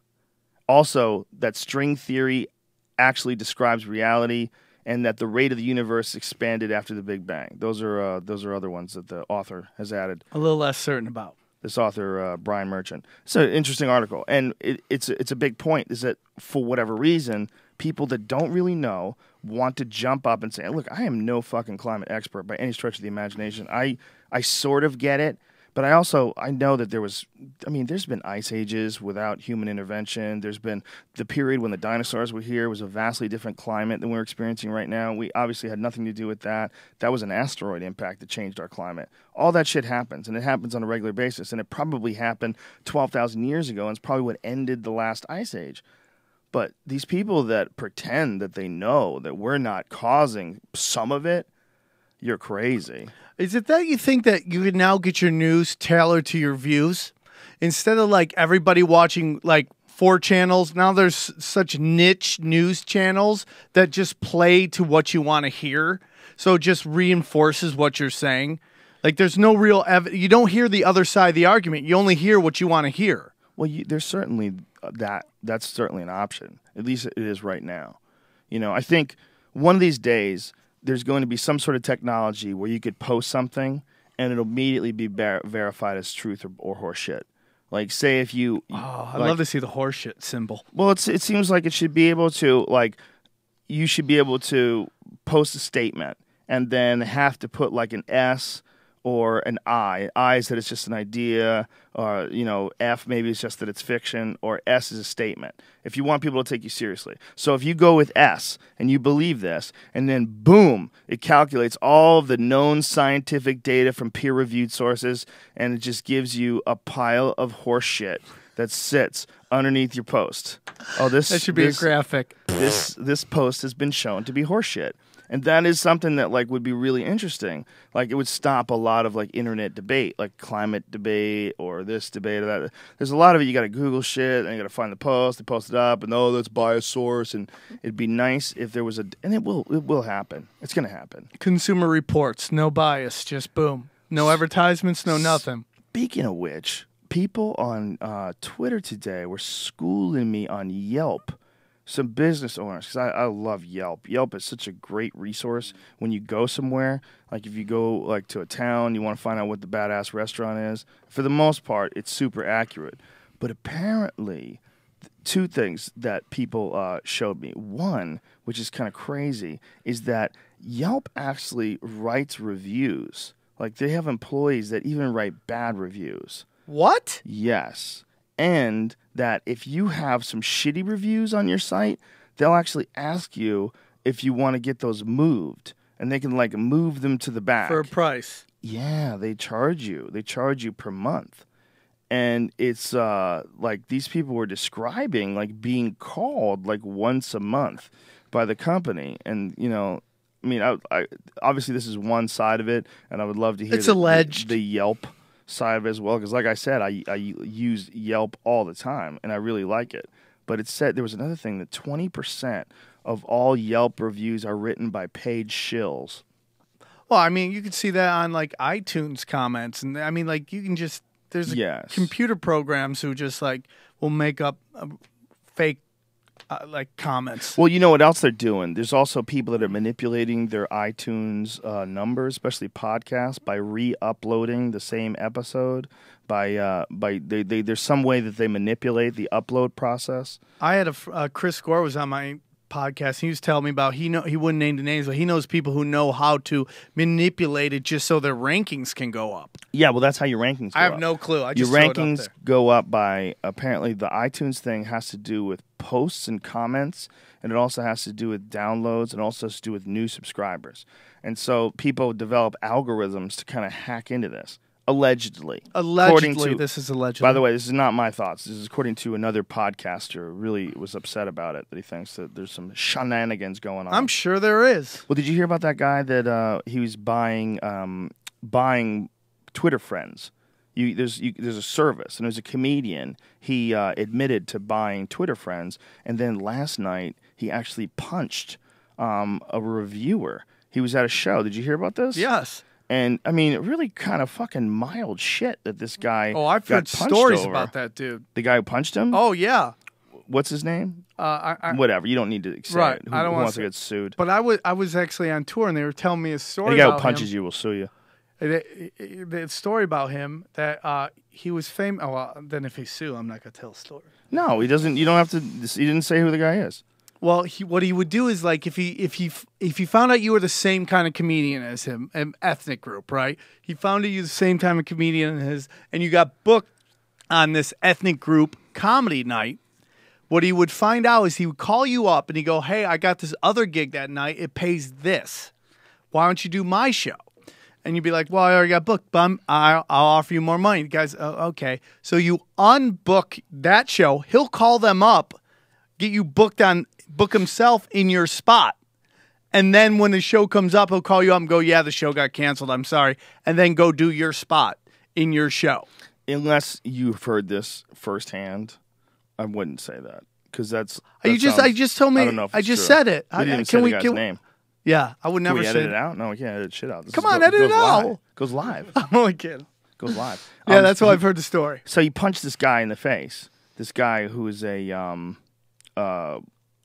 guess he's a reviewer. For what does he review for? Not the Huffington Post. It was. I'll tell you right now. He reviews for Newsweek Daily Beast. The Beast. Hilarious. I mean, it's hilarious. The guy was he was telling a bunch of hacky jokes, and so the dude talked about it on his Twitter, and he came up to him, asked him if that was his name, and just punches him right in the face, and then pushed him, and then came back and punched him in the face again. And what the guy said was really fucking mild. This is what gets you to punch. The guy's name was funny until he dusted off his 2005 Katrina jokes in a gratingly bad GWB impression. That sounds like some criticism that started off saying you were funny. Yeah. You were funny and then you did a shitty joke. Or you're funny until you started telling jokes. And then he said he makes his umpteenth joke about how Asians can't distinguish between letters L and R. Election, erection, we get it. That's it. And then the next one is the guy just punched him in the face. That's incredible. The guy's name is Josh Rogan. That's Rogin. And no, I'm not talking about this because his name is Rogan. I'm talking about this because it's important. You shouldn't get punched because you say someone sucks. Who, by listening to Josh Rogan's tweets, pretty much fucking sucks. And if the guy's not telling the truth, I mean, if he's, if he made up this guy's tweets, it would be one thing. But we could read them. We could read them and we could see exactly what he said that got him punched. And it's pretty goddamn mild. Yeah, pretty tame. There's no hiding this. It's not like he called me a gook and he says my mother's a whore. Yeah. No. It says right there. So if that's really how it went down, we don't know how it went down. If I swung on everybody that criticized me on Twitter, it'd be just one. I'd be Bruce Lee taking on 90 dudes at one time. Which I was talking about with the climate change thing is how goddamn angry people get on Twitter. People are so angry, and I don't think it's because of the words that they're debating. I think most of this anger is they're already on a short fuse because they're not happy with their situation, whether it's their relationship or their body or their job or their career or all the above. Whether it's, whether there's something they did wrong or whether there's something they haven't done right, whatever it is. I think people are just inherently frustrated at their position in life. And everybody's anonymous. So it's like there's very little accountability. It doesn't come back to you. It only goes back to your page and it stops there. That's why what ESPN has done is now you have to log in with your Facebook page because Facebook, you have to use your real name. They have to verify it's you. And you have to use your real name. So if you're going to comment somewhere, you have to put your name on it. Oh, that's funny, but ESPN makes you do that? That sounds like bullshit to me. I don't like that. I do and I don't. I like accountability. I do too, yeah. But I don't think... It takes away a lot of trolling. If you're going to say something, you're going to put your name on it. Yeah, and I guess it does if you're representing a company like ESPN. They do have a certain reputation to uphold. They got mad at me once. Who, ESPN? Yeah. I said that this dude, Houston Alexander, fights like he tried to rape his mother. I'm sorry I said that, but that's an old school gym expression. Unfortunately, as a person who's trained in fight gyms my whole life, that's a really common expression. It doesn't seem like it is, but it actually is. It's especially in the East Coast where I grew up in Boston. I have heard that so many times in a description of a guy. Dude, it's Disney, man. They suspended Tony Kornheiser because he said that one of the female reporters was dressing like she's like 20 years younger, and he had to take a week off. I mean, it's because ESPN's had a lot of if you read their book, they had a lot of problem with sexual harassment way back in the day. So anything that comes even close to that is like, whoa. Well, it's just unfortunate when everybody has to act. I mean, it's one thing if you're saying something that's shitty, but it's another thing to act like straightforward towards political correctness. Because if I said he fights like he tried to kill his mother, everyone would have been fine with that. He fights like he tried to kill his mother. Everybody would have been fine like that. But the sexual implications of rape are somehow or another off. It's just too much. It's off. Violence and sex are just looked at two totally different things. Isn't that weird? It you is go to weird. see a movie and you see a dude kill 30, 40 people, but if they fuck and you see his penis go into her Heads vagina, explode. people will explode. The thing that they want to do all day, everybody wants to fuck. This is what most people want if your hormones work. You want this. You want someone who wants to fuck you, and you want to fuck them, and you actually like them, and they actually like you, and you guys both like to fuck each other, and you go at it. That's what people want. Yep. What do people not want? To get killed. They don't want to get killed. But what can't you see? You can't see people fucking. What can you see? People getting killed. Why is that? We're crazy. You know, we never hear about stories about spree sexist people walking into offices and just fucking having sex with everybody. You never see that in the news, but you see a guy going crazy and shooting everybody. Yeah, nobody goes to the Navy Yard and sucks everybody's dick. Yeah, some chick went crazy in the Navy Yard. Crazy. He went on a dick-sucking rampage. You know, that is a really important point. We have this weird desire for violence in this country. And even though in real life we love sex and we want sex all the time, you can't just blow people on TV. You can't. I mean, if they show anything in a TV show, it's a kiss, and maybe you start pulling each other's clothes off, and then the fucking screen goes black. It's the Sex and the City stuff. It's like passion. Next day, laying in bed. Could you imagine if there was a real incident where a guy came to like some police station and just sucked everybody's dick, just gassed the whole room, pulls a pin, throws it in there, sleeping gas, everybody falls asleep, they wake up and the videotapes him just show him sucking every dick in the place. Just he goes, they were unconscious. These men they have families. And he's just sucking their cocks.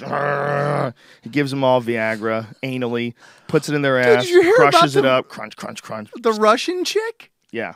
Who the guy walked into the beauty salon and he goes to fuck her. Oh yeah, it's fucking who has that much telephone wire available to tie somebody up and then just shoves Viagra in it for 3 days? That dude let her. He's full of shit.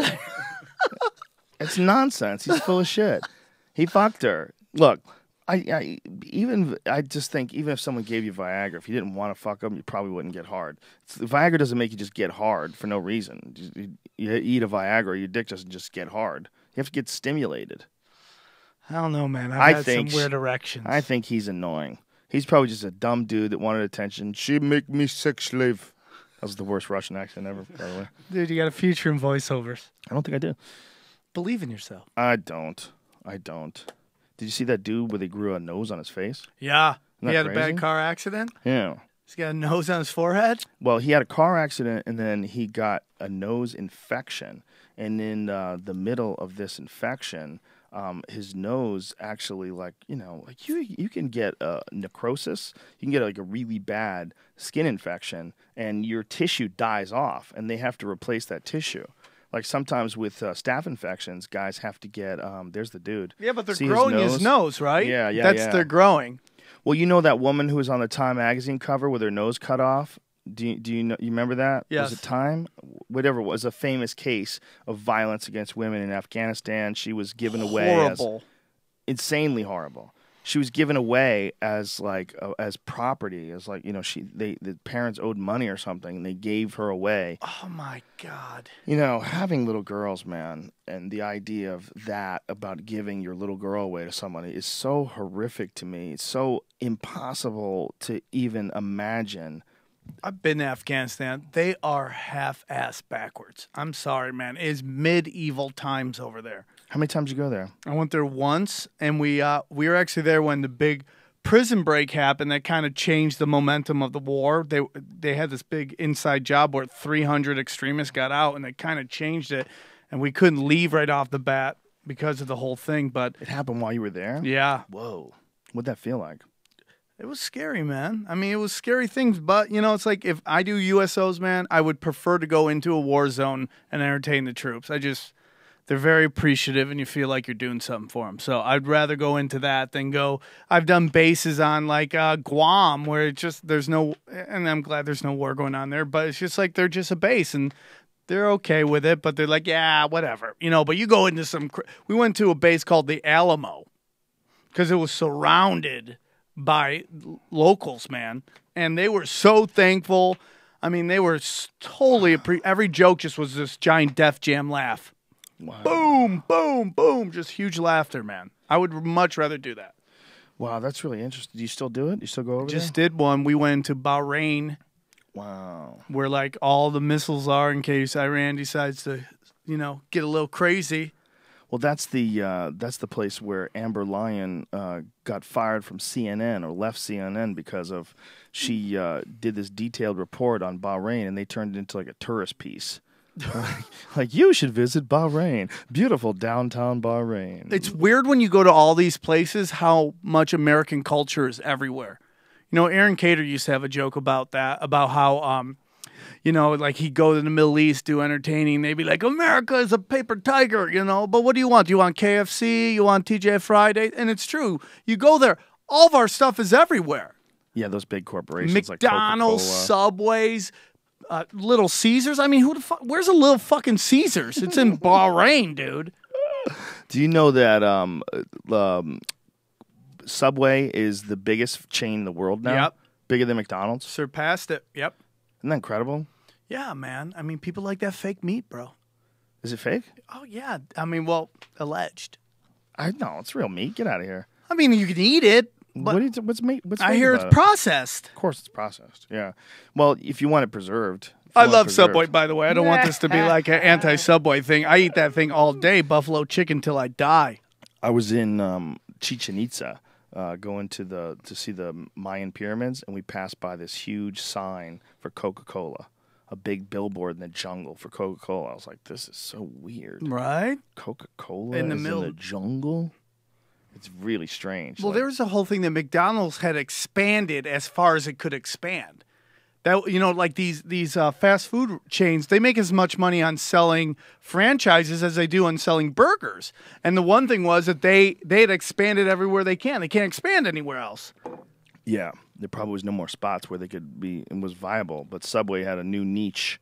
People wanted to get thin like Jared. Yep. It's just weird because, like, in LA, like, it's either Chase's, Chipotle's, or Starbucks. Someday they'll open a Chipotle in a Chase Bank that's in a Starbucks. There's so many. But the minute I leave LA and I go somewhere, I'm like, where are the Starbucks? You Like, told me that when you were in Afghanistan, they have Man Love Thursday. Man, love Thursdays, dude. Is that real? Yes. You saw it?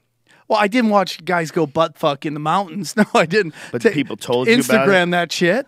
Did people tell you about Oh it? yeah, ask anybody who was on tour who was on duty in Afghanistan. Ask them about Man Love Thursday. They'd be like, "Hey, how'd you know about that?" It's only Thursdays, though? I guess Thursday's butt fucking Thursdays. So what does that mean? Thursday, everyone's allowed to be gay? No, they don't see it as gay. They see it as like they see women are for procreation, men are for fun. Is that really true? According to what I was told over there. And you can go into the mountains and they butt fuck each other. And they're dirty too. I mean, just the idea of butt fucking. That was a harsh dirty. Dude, I mean, like they tried to build these things for the pedestrians to walk up over the road, like a walkover, they would just go in there and take dumps and then leave. They didn't even use it as a walkover, like they do in Vegas. You know, when you're walking on Las Vegas Boulevard, they have those pedestrian walkovers. There's an article about it online. It says Afghanistan's male soldiers are having sex with other guys, but don't call them homos.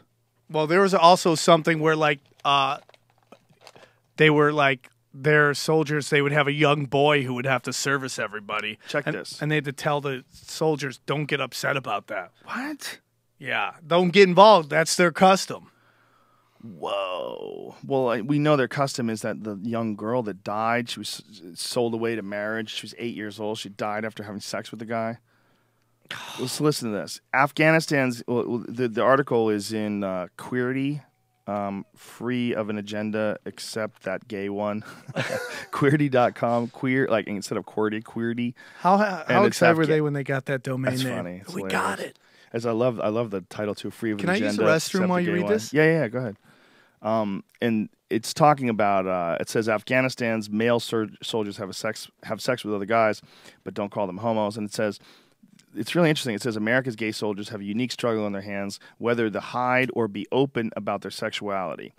But Afghanistan's gay soldiers have a different battle. Despite regularly having sex with other men and shunning women, many of these male soldiers refuse to identify as gay, which can get in the way of, say, preventing STDs.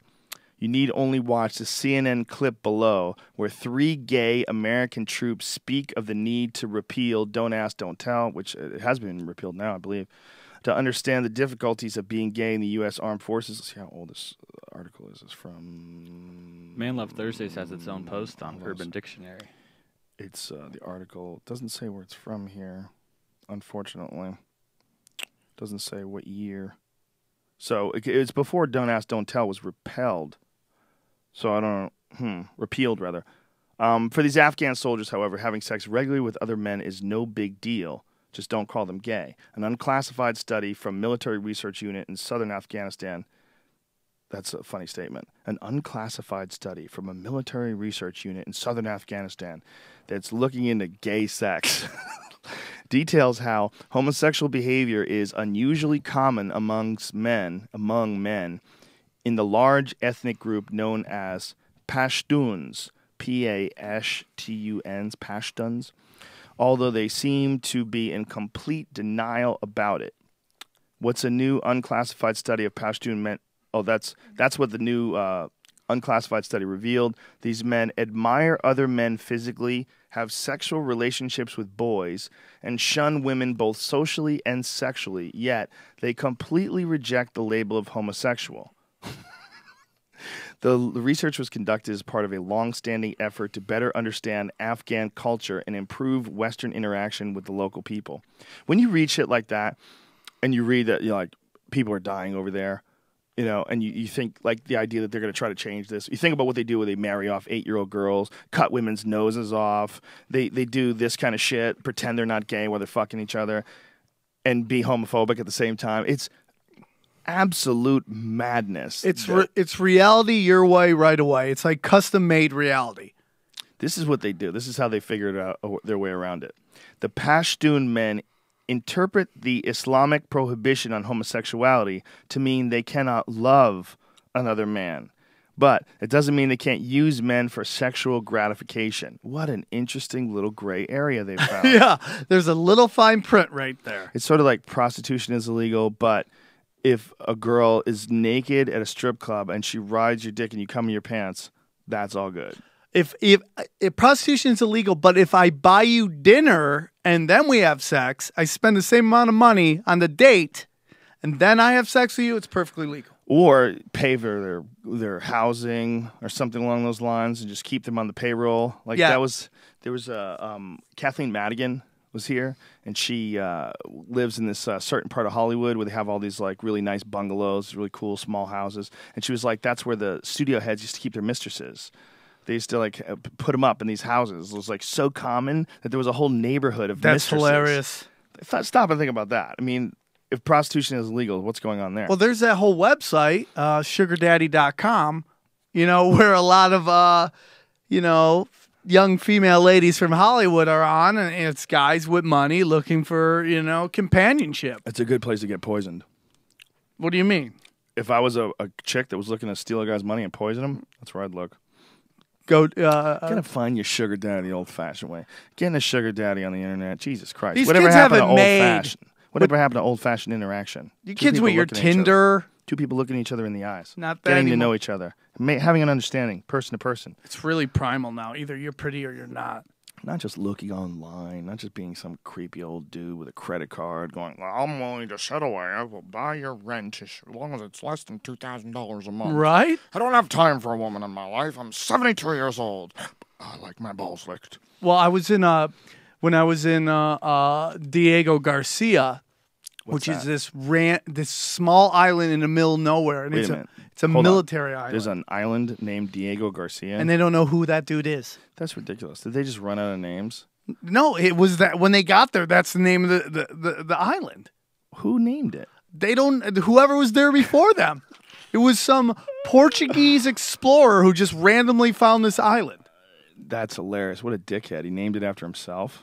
Yeah. Well, I guess, isn't that the idea of America? Amerigo Vespucci, Yeah, I mean, I don't allegedly. know that. I don't know anything about that. But. There's a Snopes thing on that. I should probably look that up. America Snopes. America. I think that's one of those things that's not true, but everybody always says it. Like one of them is that they used to burn witches. Did you know they didn't really used to burn witches? They didn't burn witches? No, they didn't burn witches, man. What'd they do? They just hang them. Jesus. The burning of the witch thing is like this really common thing that's in our heads that they used to do. Apparently, when the only time the only time they did it on a regular basis was religious times during Europe. During I think during the Martin Luther time, I think they did a lot of burning. They burned people who didn't believe. Or just were different. Or if Yeah. you didn't like somebody, you could just call them a witch, and then they had to prove they're not a witch, Yeah, which is completely random. yeah, that's hilarious that you would have to prove that you're not a witch. Like, didn't they do stuff where it's like, if you, like, there's no way to prove you weren't, it's like they dunk you in water, and if you lived, you were a witch. If you died, you weren't a witch. So it's like, you're damned if you do, you're damned if you don't. America Vespucci. America. God, I need to get out in the Amerigo. sun. I keep Amerigo looking at this, man. I Vespucci. need Okay. sunlight. Look You at look- this. You look beautiful. Fat vampire. Look at this. Just lose some weight. The Oh, come naming on, of man. America. I'm You said it first. I'm a human being. the fuck? You said it I have first. feelings. Snopes.com, slow as fuck. Slopes.com. Slow as fuck. Shitty ass website. For all your shitty ass information you need, it's slopes.com. Okay, apparently there's another story. Oh god, this is too confusing. I'm not going to read all this. This is TLDR. Too long, didn't read. I love that when I see that on posts. Too long, didn't read. You hear they found water on Mars? What? Yeah, water discovered on Mars by the rover Curiosity. Substantial discovery made after analysis of soil samples from the planet's surface has uncovered water. Isn't that the whole thing about the Behold the Pale Horse? That they say we're going to go and colonize Mars? Well, I think if people stay alive for the next 1,000 years, we will. I think it's going to take a long fucking time. And some crazy motherfucker is going to have to go over there first. There's going to be some people that will go over there, and it's a goddamn one-way trip, man. You're never coming back. You're going to go over there once, and that's it. That's where you live now. Are you ready? Go. And if that doesn't work or you run out of air, you're going to suffocate via satellite. And we're going to get to watch it all on our phones. And that will be on liveleak.com. Oh, quickly. It'll be live streaming. The guy will die on TV just like the Challenger accident. I mean, there's no way you're going to be able to stop it. No one's going to. It's not. The odds of them being able to get all the way to Mars and not a couple of people not make it, that's crazy. Well, dude, when they build a Las Vegas hotel, casino, they average in 3 people dying. Do they really? Yeah, they assume 3 people are going to die along the way of building this hotel. That's because those 3 people didn't know how to keep their fucking mouth shut. Yeah. I mean, I'm sure they take care of a couple people. I'm sure, like, they're building high rises, someone slips, falls, calls it yeah. a day. Oh, no So I doubt can't about it. imagine how many people are going to lose on the way to Mars. Well, I think I really like the idea of sending robots. You know, the way they're doing it, like with this Curiosity, they can learn a lot of shit. They can do analytics on soil. They can send back photographs and information. They can do a lot of things without risking people's lives. But as long as there's human beings, there's going to be the one person that wants to be the first guy that lands on Mars. He wants to be the Neil Armstrong of Mars. There's always going to be one of those guys. There's always somebody, who wants to be the explorer. Sometimes, man, you get lost in the whole... I would have to say that I think if they're going to do that, the first thing they would probably do is try that out on the moon. Try some like terraforming, go over there, try to build some sort of structure. They've even figured out how to make walls using the sand and the dirt of the moon in a 3D printer. They figured out a way to bond this. Have you seen that, Jamie? This photos of it. Yeah, 3D printer used to build base on the moon. Yeah, they've devised this 3D printer that they think they can transport printer to build base on the moon. Didn't they want to send like a married couple into space? Of course, and then they halfway there, she gives up. She She'll doesn't be want to have sex with him anymore, and he goes fucking crazy. She disappears. He goes all Melissa Gorga on him, and then he winds up taking her, just like that guy in the book. The guy gave him some shit advice. So he Real rapes Housewives her. of New Jersey. He rapes her on TV. Yeah, building a lunar base with 3D printing. This is what they're planning on doing. There's actually an animated thing. We can see the rover move. The rover move. But look at these photos. See this plan. See that photo? The honeycomb. This is the 3D printer. Is going to be able to make these walls that are essentially just some compound that's created with the soil. Wow. Yeah. It's that right there, that photograph is a 1.5 ton building block that was produced as a demonstration of the 3D printing techniques using simulated lunar soil. So they did it with something that would be like, similar in consistency. And the design is based on a hollow closed cell structure reminiscent of bird bones to give a good combination of strength and weight. So they would fly this printer up there and then just start building these walls with this printer out of the lunar soil. Man, my printer always jams. That'd suck if you were up there and your printer jams. Yeah, Epson send you some new shit. Can you send me some? Yeah. Some. Can we get some IT up here? Yeah, I need to clean my heads or something. I'm out of blue ink. Wrong. Well, the idea is that, they'll be able to, they know that they can fly shit up there that can do this. So they could actually send some sort of rover-type robotic thing up there with these printers and build these houses before we even get there. Jesus. They just flew, I think it was an F-16. They flew it as a drone.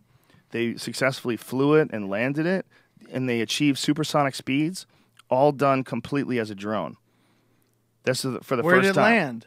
At Air Force Base. Wow. Yeah, they just did this. This was, here, I'll pull this up. When do the Fighter robots take over? Well, it's getting close. That's my point. What about combining with robots? I'm gonna miss all the cool shit. I'm born too early or too late? No, you're gonna be fine. F-16 drone, yeah. An F-16, man. There's a video of it, too. Pull it up, dude. F-16 drone, fighter jet flies without pilot. It's fucking incredible, man. My point is, if they can do this, they can also get... they can get the rover to land on the moon. They can also... Or on Mars. They can also get one to land on the moon. They can get something more complex now because the rover's a few years old now. And, who knows what they're going to have 10 years from now. They're going to have, look at this. This is a fucking jet flying with no one in it. They're doing it all completely remote. Look at that. That's insane. Is that good or bad for us? Not good. Right? Not good. Dude. That's bad for humans. It's bad for mankind. Well, these things are going to start thinking. Right now it's just stupid. But one day they're going to make one that's really fucking smart. And it's going to be like the Cars cartoon where they talk to each other. I don't want to bomb Iraq. Do you want to bomb Iraq? Let's fucking bomb D.C. This ends bad for mankind. Do these guys watch sci-fi flicks? How do you call yourself a test pilot if you're on the ground? Yeah. Because it says test pilot.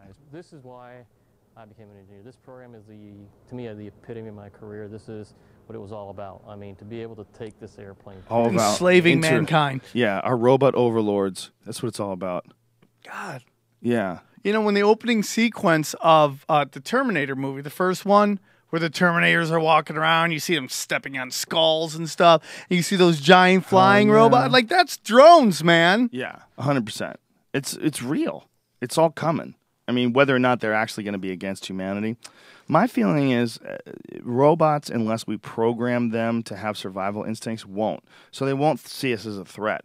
And, you know, I don't think they'll have any biological instincts at all, like the need to survive, the need to stay on or be on or off. I don't think, unless we program them with those ideas, they're not going to have those ideas naturally. I don't think those are natural ideas. I think those ideas have been sort of like they've grown inside the human animal from a long, long life on this planet in various forms, from single cell to multi-cell to mammal to, you know, ape to whatever the fuck we are now.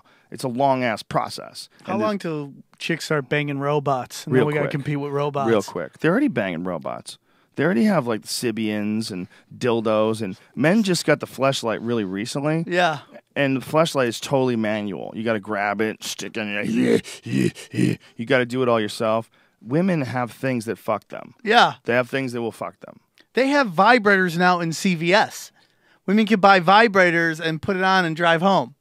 Yeah, they have those back massagers things. Oh, Big women round have it rubber made. ball back massager things. Just robots beating the bean, doing nothing, chilling out. It's going to happen. There's no way you're going to be able to stop that. Gonna come home, your girlfriend's getting shagged by a transformer, you're fucked. Yeah, if robots are created by women, that's when we're going to be really fucked. Because they're going to make robots that are exactly the way they want a man. Just sensitive with big dicks, Just weak bitches. Just weak bitches that listen to them. skinny jeans.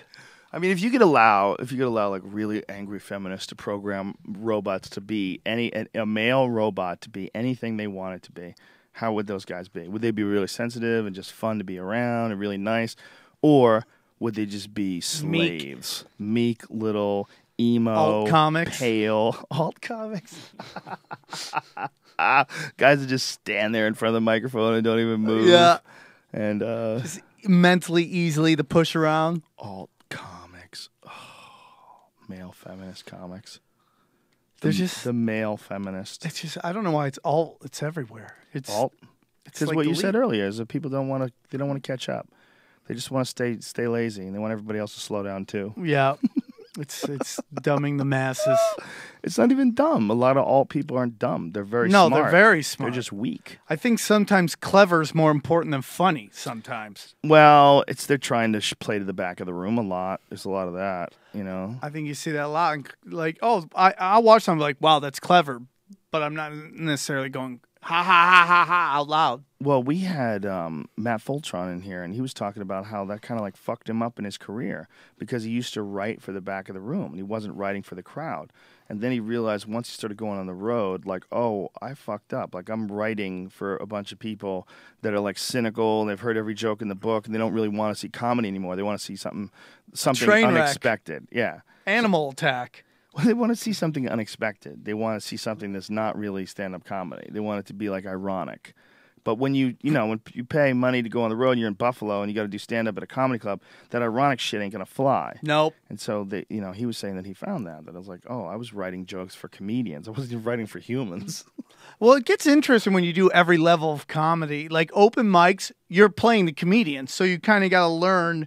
That was a big thing for me because I did the first 5 years I did stand-up comedy, I just played bars. I mean, just like Roadhouse bars. Like Did you start in Vegas? Yeah, just this crazy bar. I couldn't, at that time, they weren't letting locals play the comedy clubs because they could just fly out comics from L.A. So we had to make our own scene, and I would just find crazy bar gigs.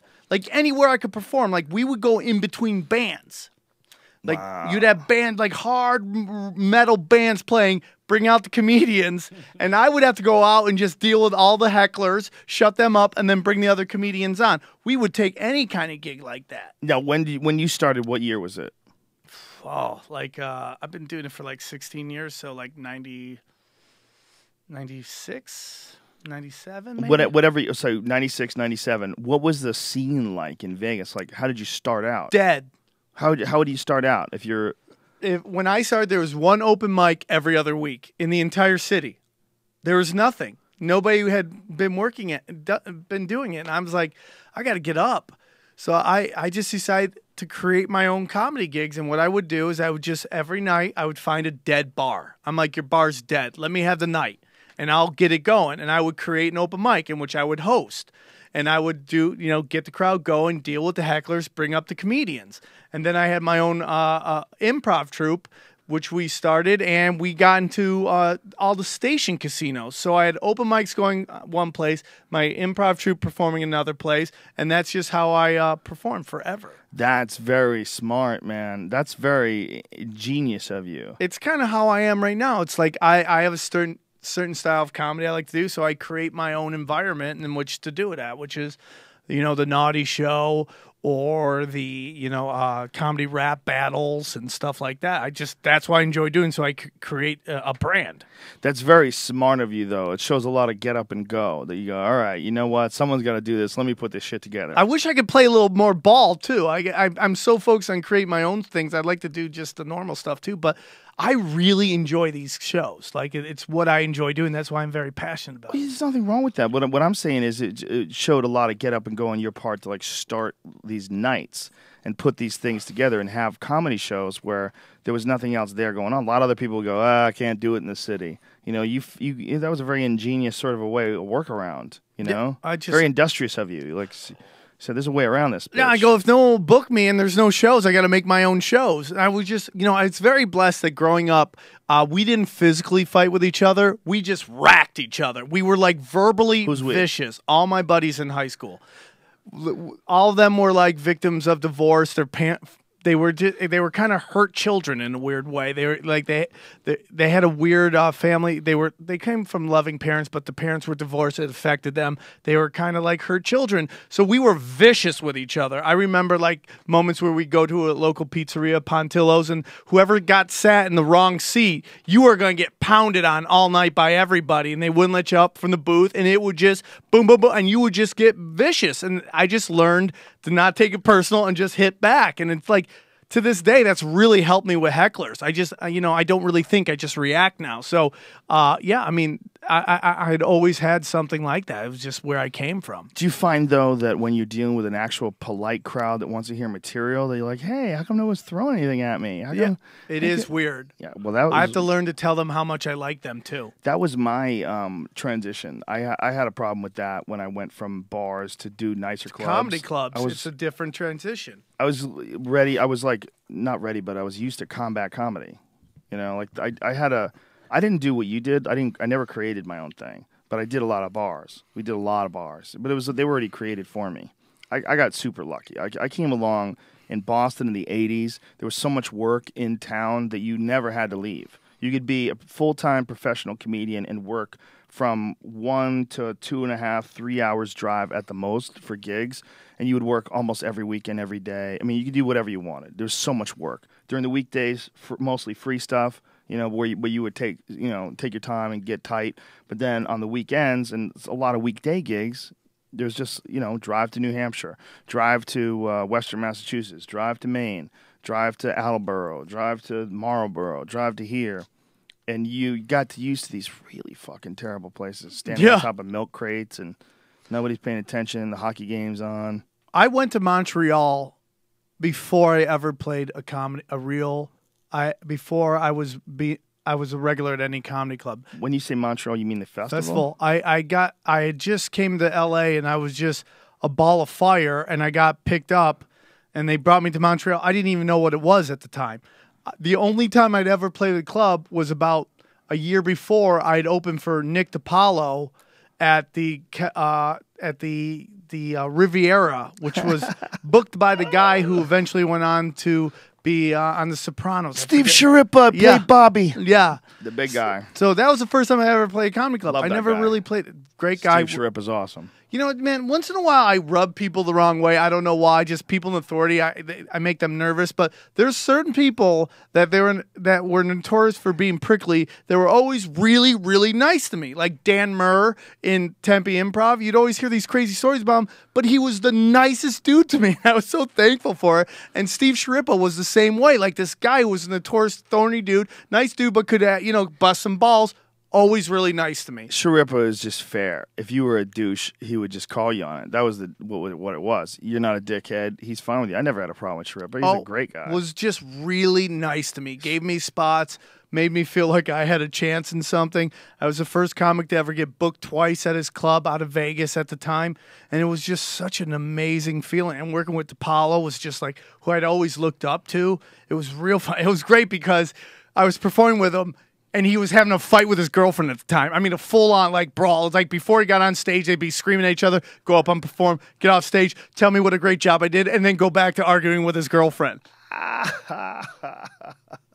I got to get him on. He's got something coming up. We actually been going back and forth with email. Whenever he's in L.A. again, we'll definitely have one of the funniest dudes, man. Had some of the funniest jokes I've ever heard. What the fuck happened with him and Artie Lang? Do you know what happened there? No, I was just told that he wanted to talk more sports and Artie wanted to just shoot the shit. Really? That's all I heard. That doesn't seem right. Seems like Artie loves talking sports too, and you know what? You can't I don't know. Who knows? I have a really great sports podcast too called Punch Drunk you don't. Sports. Yeah, you don't like my sports podcast? Just kidding. You can't say I have a really great anything. I do. Well, when you say I have a really great show, I do love it. I love it. I do believe with you do. Ari and Jason Thibault, and that's kind of like people like it. It's a sports podcast, but they like when we talk about anything but sports. It's like really weird. People like talking about anything, man. They like people that talk about shit that's interesting. And sometimes, if you just had a sports podcast that talked only about sports, it wouldn't be as exciting as a sports podcast that mostly talked about sports. Right. But if some other shit came up and it was interesting, and you go, we can't talk about that. That's the beautiful thing about having a podcast. Nobody could tell you that. You can do whatever the fuck you want whenever you want to do it. Yeah, I love it. I love the uncensoredness of a podcast. I love it. I love podcasting. I love podcasting almost as much as I love doing stand-up, and I love doing stand-up. But I love talking.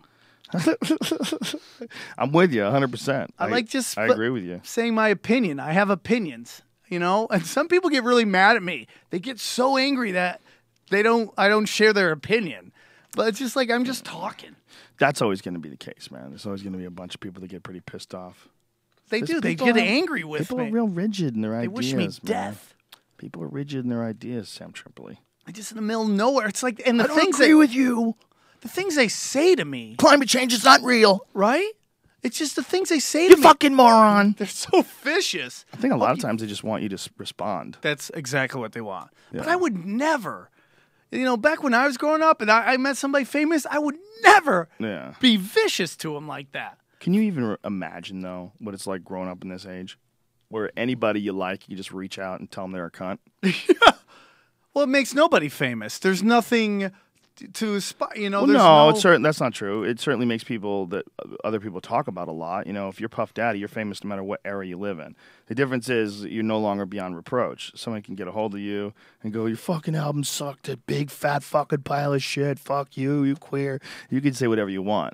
I said that about Eminem. I didn't say he sucked. I watched him on that college football halftime show, and I go, well, looks like Eminem's back on drugs, so the new album should rock. I just tweeted that. Right. And, dude, every fake Eminem Twitter account just started blasting me. Like 5 or 6 of them just started calling me out.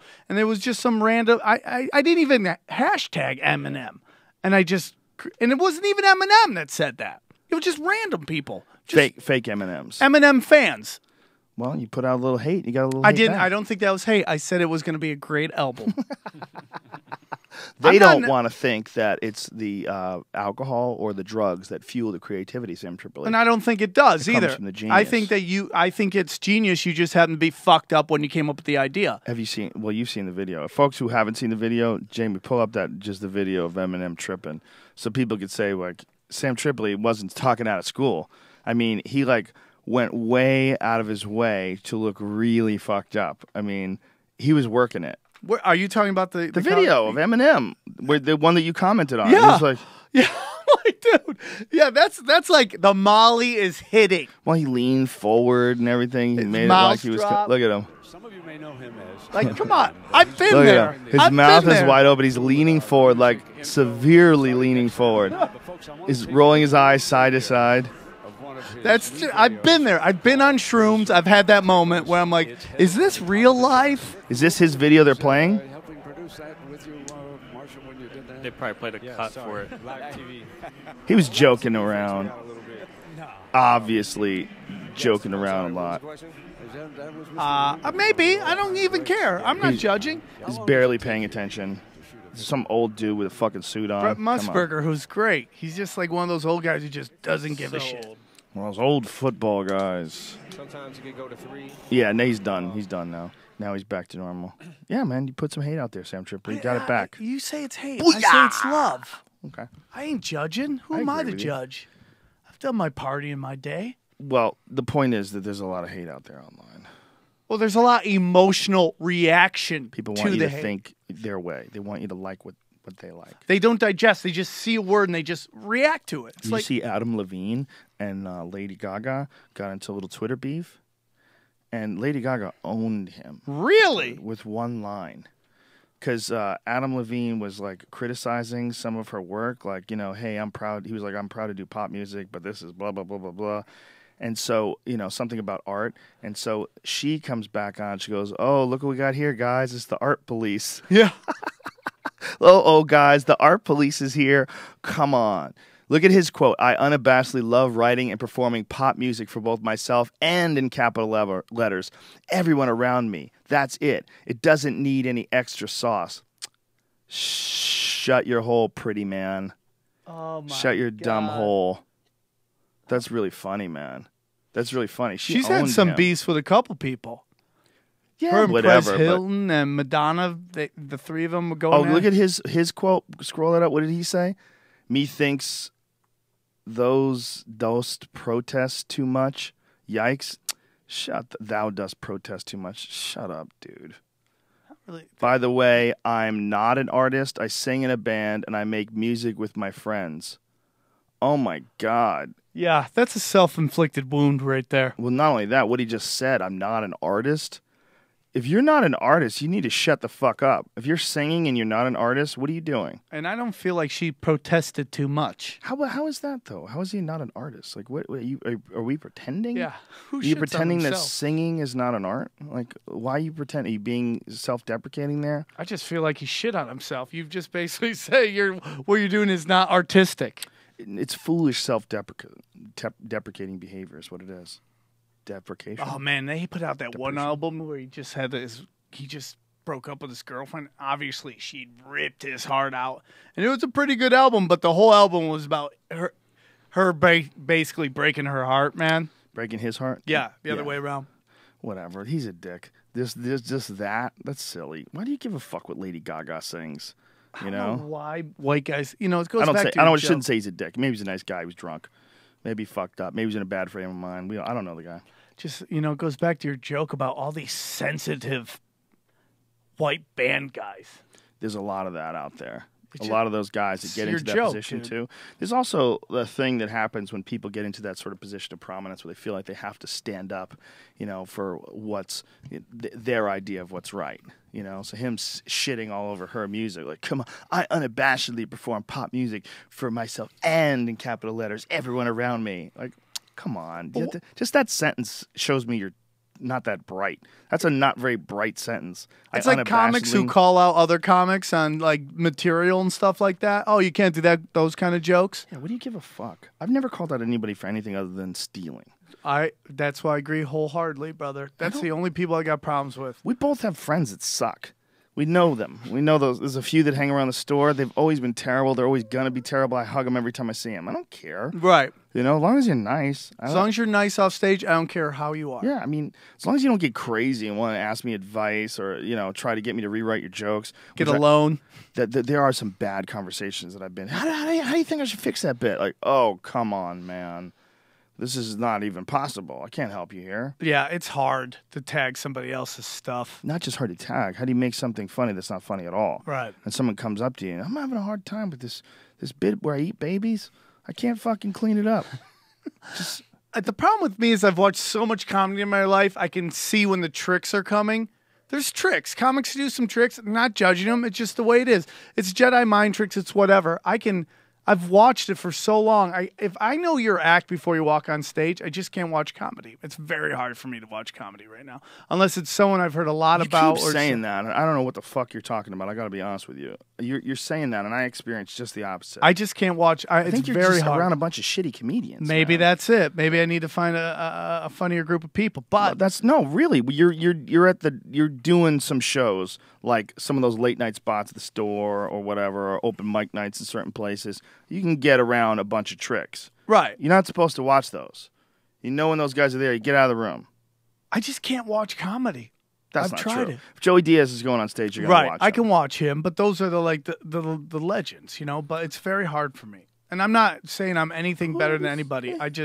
I'm just a dude doing stand up, but it's just I can't watch it. Well, just don't watch the bad stuff, dude. It's not that difficult. I wish they'd tell me when they're bad, so I don't walk in and see it. Well, you're gonna get that. People are trying shit out. They're trying to get good. You're gonna get bad. Yeah, Don't dwell on it though. I don't. dwell on it. Don't be all like fucking Adam, whatever his name is. Who? Get all Lady Gaga with people.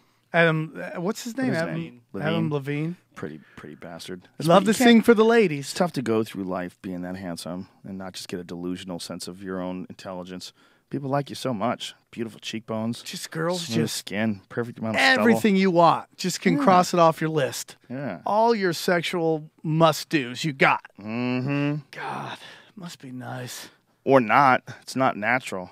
You know, What? you might maybe better off being a chimp.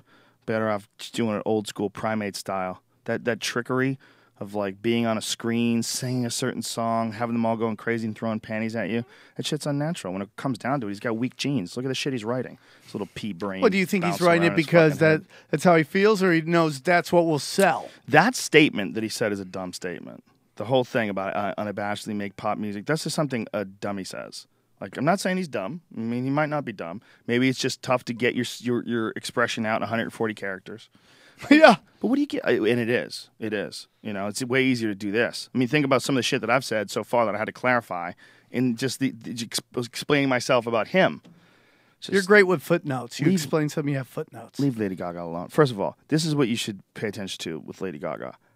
Her tremendous ass. That should be it. She loves That should be showing it, all you're too. paying attention to. Pull those pictures up of Lady Gaga's ass from the Grammys. And listen to me, Mr. Levine. If you're concentrating on her singing, you're doing it wrong, okay? What you should be concentrating on is the fact that her and Miley Cyrus had an old school South Park slut off on the Video Music Awards, and Lady Gaga dominated her. She dominated her without any of the tongue sticking out, without any of the stupid shit with the foam finger, just with this tremendous body she has. Oh, I was First talking- pictures. You get it? Yeah. Pull that shit up. Look at this. Dude, come on with your bad self. Look at her ass. Give us a full photo where you see there's some great pictures where you see the whole body. Her body's in tremendous shape, man. That is a great ass. Oh my God. Dude, her body's I insane. want to breathe through it. She wins. Her body wins. I just want to breathe. Why are you talking about her singing? If you don't like it, don't like it. But what, why would you complain about that? You know, I guess it was like some music video she did that showed various art styles or something. I don't know what the fuck it was all about. Who cares? Look at her ass. And that's the comparison between her That and is Miley hilarious. Cyrus. It's rude. Miley Cyrus Well, you doesn't know, have time to Miley work out. Cyrus, I was talking about it on stage. She got fuck you money, and that's a fuck you thing. That's all that Well- was. That whole thing was, she probably just threw it together. She's young. You know, you shouldn't be that famous when you're that young. Yeah, You're well- 20 years old, you're trying to find yourself, and you're doing it on television like that, and someone allows you to put that together and do that on television. Or maybe she likes it. Who knows? Maybe when you're 20, that's cool. I love fuck you money. I love her big dumb teeth. You remember when there's things that you liked when you were young? You know, there were certain comic books you looked forward to. And if you had to read them today, you'd be like, what is this piece of shit? But back then you loved them. Maybe that's what it's like for her. She's 20 years old. Right. What she thinks is awesome might be that. 100%. She might like watch that every night and go, I fucking knocked it out of the park. I was watching Ghostbusters the other day. It's still a great movie, but I remember when I was a kid watching it, how my mind was blown at how funny that movie was. Well, that's a different time, though. There's a thing about comedy. That comedy has a very short sort of lifetime to it. And then if you go back and try to watch some comedies from a long time ago, a lot of them don't hold up at all. You could see, like, even Blazing Saddles was a great fucking movie. You go back and watch it today and compare it to something like, did you see The World's End? Yes. Fucking hilarious. It was an awesome movie. It was a great movie. Here's my thing about The World's End. I think that put the end the whole rape joke controversy because they do a 5-minute bit in there about a rape joke. And nobody said anything. So I'm like, okay, that's cool. It was hilarious. It was 5 minutes on whether. Wait a minute. Where? Oh, is that the one with the bar, or is that the one where with bars. Seth Rogen? Oh, I thought you talked about the one with Seth No. Rogen. Jesus Christ. I'm like, what did you see? That one. What was the? This is the end. This is the end. That This was is a hilarious. Totally different movie. Did you not like that one? I didn't love that see one. that one. I saw The It was World's very End. funny. The World's End is the robots in the pub. I haven't They seen pub- it. I'll go watch it. Fuck, Jesus I'll come back with a Jesus book report Christ, on Sam. it. Well, those guys are funny. Yeah. this? Walk of the. Yeah, Dumb and Dumber, they're doing a reunion. 20 years later. Yeah, that's not necessary. That's a He mistake. beat out at the Emmys. He beat out Breaking Bad. Who did? Jeff Daniels? Yeah, his character on Newsroom. Newsroom. Oh, that's right. That's the same guy. It's hard to remember that that's the same guy when you see him there with this silly look on his face. I don't want to watch this. Who knows, though? Was it the Farrelly brothers still? Probably. Yeah. We have to look up. Don't probably me. There's a fucking computer in front of you. Google it, son. I'm pretty sure it is. Probably in Yep. 2013. Yes, sir. Yes, it is. Well, if it's the Farrelly brothers, that makes sense because they know what the fuck they're doing. That's their movie. Maybe they can do it again. They were supposed to put out the movie, but then that magician movie didn't do that well, so they pulled funding on it. What Even though that magician magician movie Burt was Wonderstone. hilarious. I heard that Burt Wonderstone is hilarious. It's hilarious, I dude. heard it's really fucking funny. And I watched it on the flight, the international flight, where they give you like 90 movies to watch, and that was one of it. And I'm like, this is really funny. why didn't it go? What happened? Dude, who knows? I don't know how they market it. I don't know, man. What's his face? Steve Carell's a great comedic actor. I don't know how well some of his movies do, but he's a great actor. Yeah, that movie, for whatever reason, just didn't seem appealing when it was out in the movie theaters to me either. I thought Maybe it it was was the way it was marketed or marketed. something. Maybe. I don't know, man, but it was. And let me tell you, Jim Carrey murders it in that. He is so good in that movie. Is he the magician? He's like the bad guy magician in it. Oh, all right. I need to go see that. It was great, man.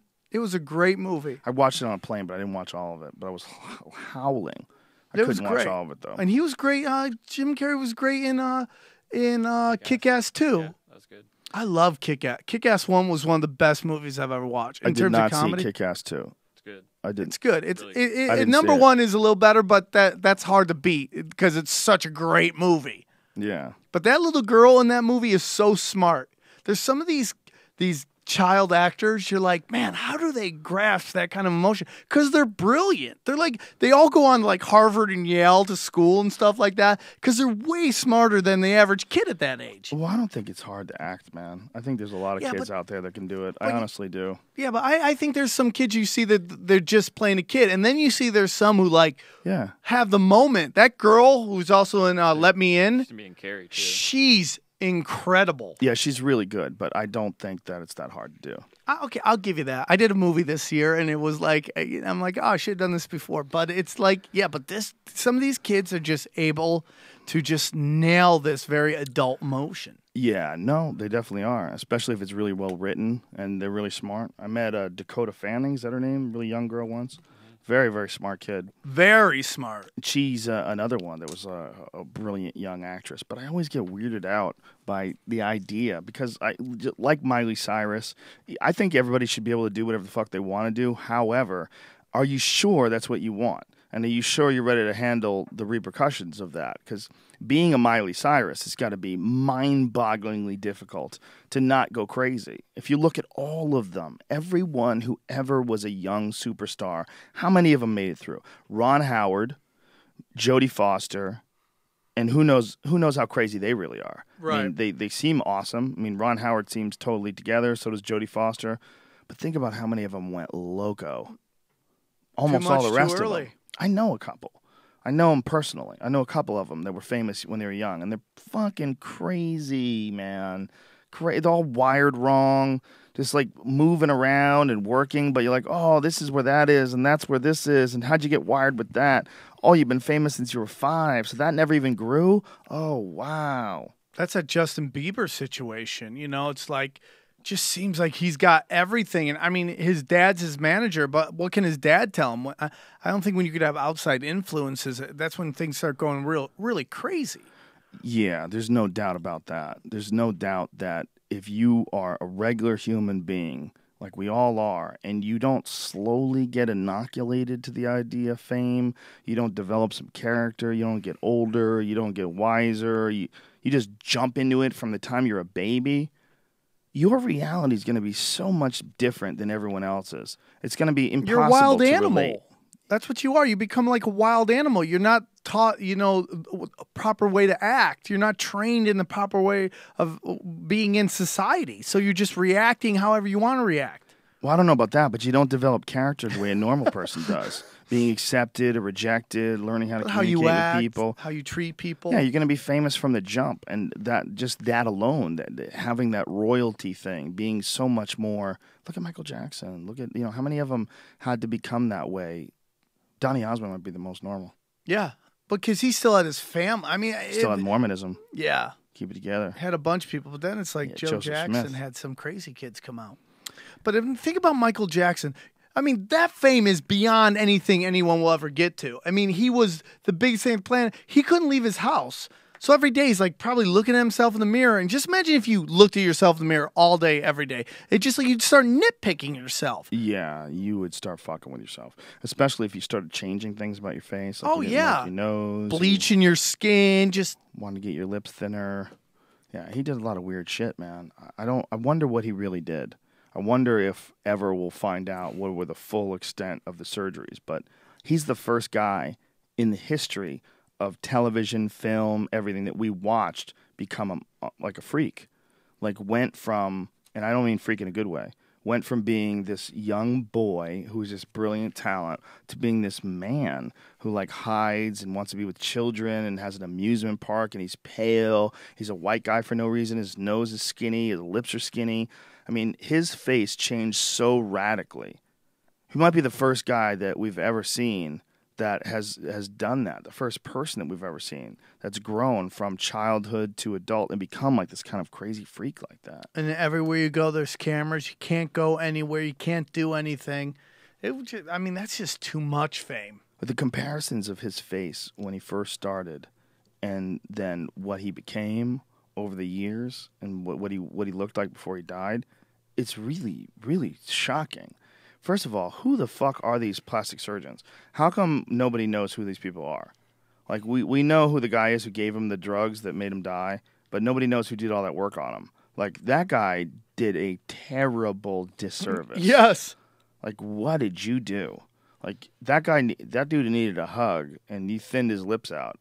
You know? You gave him so many nose operations that his nose caved in. Like, what kind of doctor says yes to that? One who wants money. I'm sure they just wanted to throw an immense amount of cash at him. Do you have any photos? See if you pull any photos of, like, the before and after. It's just, it's madness. What he's done to his body, what he did to his face, his eyes. Look at the size of his eyes when it's all over. So strange. It's so strange. Yeah, he made himself look white. Well, he just did a lot of crazy shit to his nose. His nose was so bad that they had to like graft skin over it. It caved in. It lost its support. He started getting necrosis on his nose apparently too. Isn't that what the one girl from The Hills, she did, Heidi Montage, she did so much plastic surgery her nose was falling off? I don't know. That's bullshit, dude. That's not real. I don't know. Is that true? That's sad shit, man. It's sad shit when you see people start fucking shooting things in their face. Shaving their faces up. Cutting their nose How down. about Cat Lady? That woman who got so much plastic surgery, she looks like a cat, and that's what starts happening. Yeah, I think she started fixing that. Let's see. Let me see. I think there was like something about Cat Lady fixing her face. Cat Lady, fix your fucking face. But there's a lot of ladies that I see, like in Beverly Hills, that look like monsters. Yeah, the duck lips are just like it's. Who said that sexy duck lips? Yeah, she's trying to fix it. She's making it. Wow, she was so pretty in the beginning, man. That's really sad. It's just when you have that much money and you just get bored. Yeah, look at that. She was so pretty. Yeah, and then you just start injecting this and shaving that, and Well, I also think that the human mind is it's very possible for people to go crazy, given the wrong circumstances, given the wrong, wrong motivations, the wrong people in their life. People can blow fuses. They can blast screws out, and they can go nutty. And they might not even realize what they're doing while they're doing it. Like, did you see that lady God. The lady that wow, is that really what she looked like? She was hot. No, is that real? Wow, that's so crazy. There's a before and after of the cat lady where she was You know what's so funny? No matter how much plastic surgery you get, you can never remove the experience of life from your eyes. You can always tell in the eyes how much stuff you've seen, how much stuff you've been through. It's always in the eyes. Well, you can't shave that off. You can never get rid of the crazy either. Right? You can't unsee what you've seen. Yeah, when the crazy's in the eyes, you see that shit. Crazy fucking people. They're everywhere, too. There's a woman in Korea that got addicted to plastic surgery, so she started injecting cooking oil into her face. Oh, my God. Did you see that? No, I don't want to see it. You don't want to see it. It's sad, though. And she was a really pretty young girl, and she just... Apparently, it's just like anorexia, just like bodybuilders that don't know how big they are. We're susceptible. We're susceptible to all sorts of weird variations in human behavior. Yeah, addictions. And we're susceptible to going down these weird delusional paths where we don't see ourselves for what we look like. Yeah, really common, I'm with that with my fatness. What do you see? How do you see yourself? I see myself as a sexy beast. Are you just a rock? Yeah, Are you like bulky at all? I don't know what it is about my home mirror, but it makes me feel a lot better than this shot does. Well, look how you're sitting, though. It's bad I'm relaxing. posture. I'm relaxing. What do you want me to go? Prop? What do you want me to go? Set up. That's it. That's not bad. Right there. Look how you're sitting. Look pretty You know what, trim. man? I like everywhere, but here. This is just it. And I got to start working that. I do. You don't work out at all? I do. I just run. But I got to do more. You got to lift some weights. I got to get over the pink and blue weights. I got to get to the man weights. You got to get to raw black metal. The raw, yeah, the metal, the blacks. I got to get over that. Those pink weights aren't helping. How old are you now, Sam? I'm 40. You got to do it before it's too late. While your body's still pumping good fluid. It's slowing down. You're going to get some sludge in your veins, son. You got to keep moving. You got because it's harder to do it when you're 40 than it is when you're 39, and harder when you're 41 than it is when you're 40. I know, dude. I know. Yeah, baby. Keep Are you it the going. voice inside my head? I am. I'm trying to be. Please, I need it. You don't want me in there. I'll make a recording for you. It'll drive you crazy. You throw that shit out of your head within the first day. No, you'll be like, dude, take I don't these want. off. No, my left foot was to just skip and play over and over again. Do you think that would be like a good product to sell? Me telling people what to do? Like, listen, you can fucking do this. Like Fear Factor style. I completely agree. You could sell the fuck out of it. Kick some fucking ass. And I'll personalize it to your name. Sam Tripoli, today's the day. You are the hero in the movie of your own life. It's time to get shit popping. Isn't that what motivational speakers do? They just sell you tapes and just tell you your name, though? to believe in yourself? The way to do it right is to use a guy's name. To make a real personal one and use their name. If you really needed it, most people don't need it. Most people are like, bitch, I don't need to hear you tell me what to do. I'm with you, man. I think a lot of people would love it. A lot of people need it. You don't know how, you obviously know how far this show reaches. People live, breathe, and die this shit. I did morning news in San Diego. The woman's like, I wasn't even on a show. She's like, I heard your name on a Joe Rogan show. Hot chick out of San Diego. Do you think you had a shot with her? I could have if I wanted to keep pushing it, but they had me doing radio from 6 in the morning until 3 in the afternoon. Oh my God! I was on a media tour, Comedy Madhouse down in. Why would they put you on so much? Because they just wanted me to push product. Jesus Christ, son! Just let me know and I'll tweet it for you.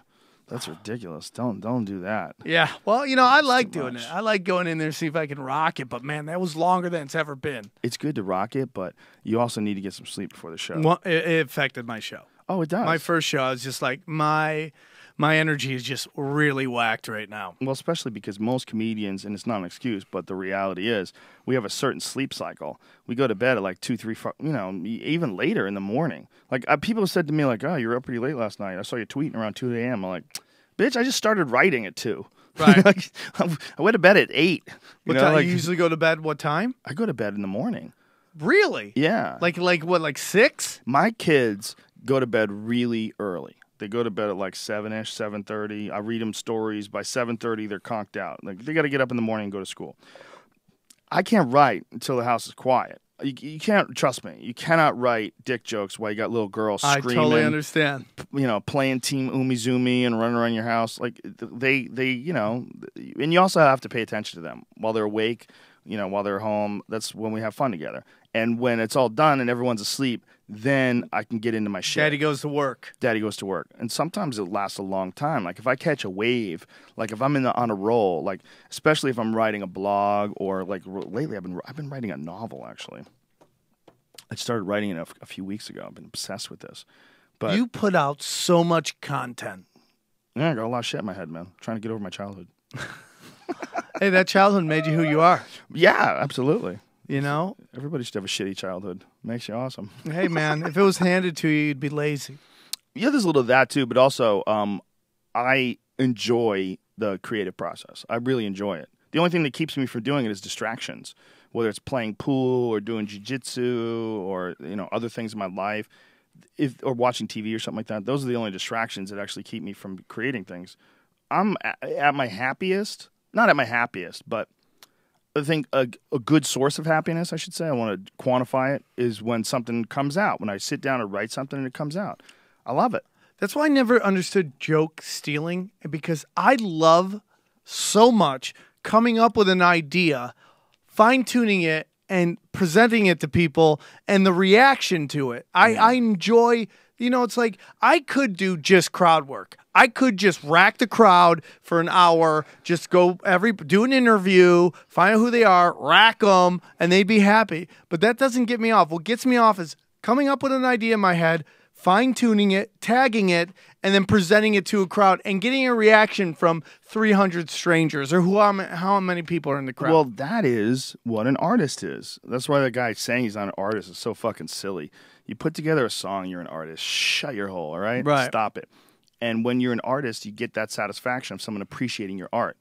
That's what it is to make something good. They appreciate your art.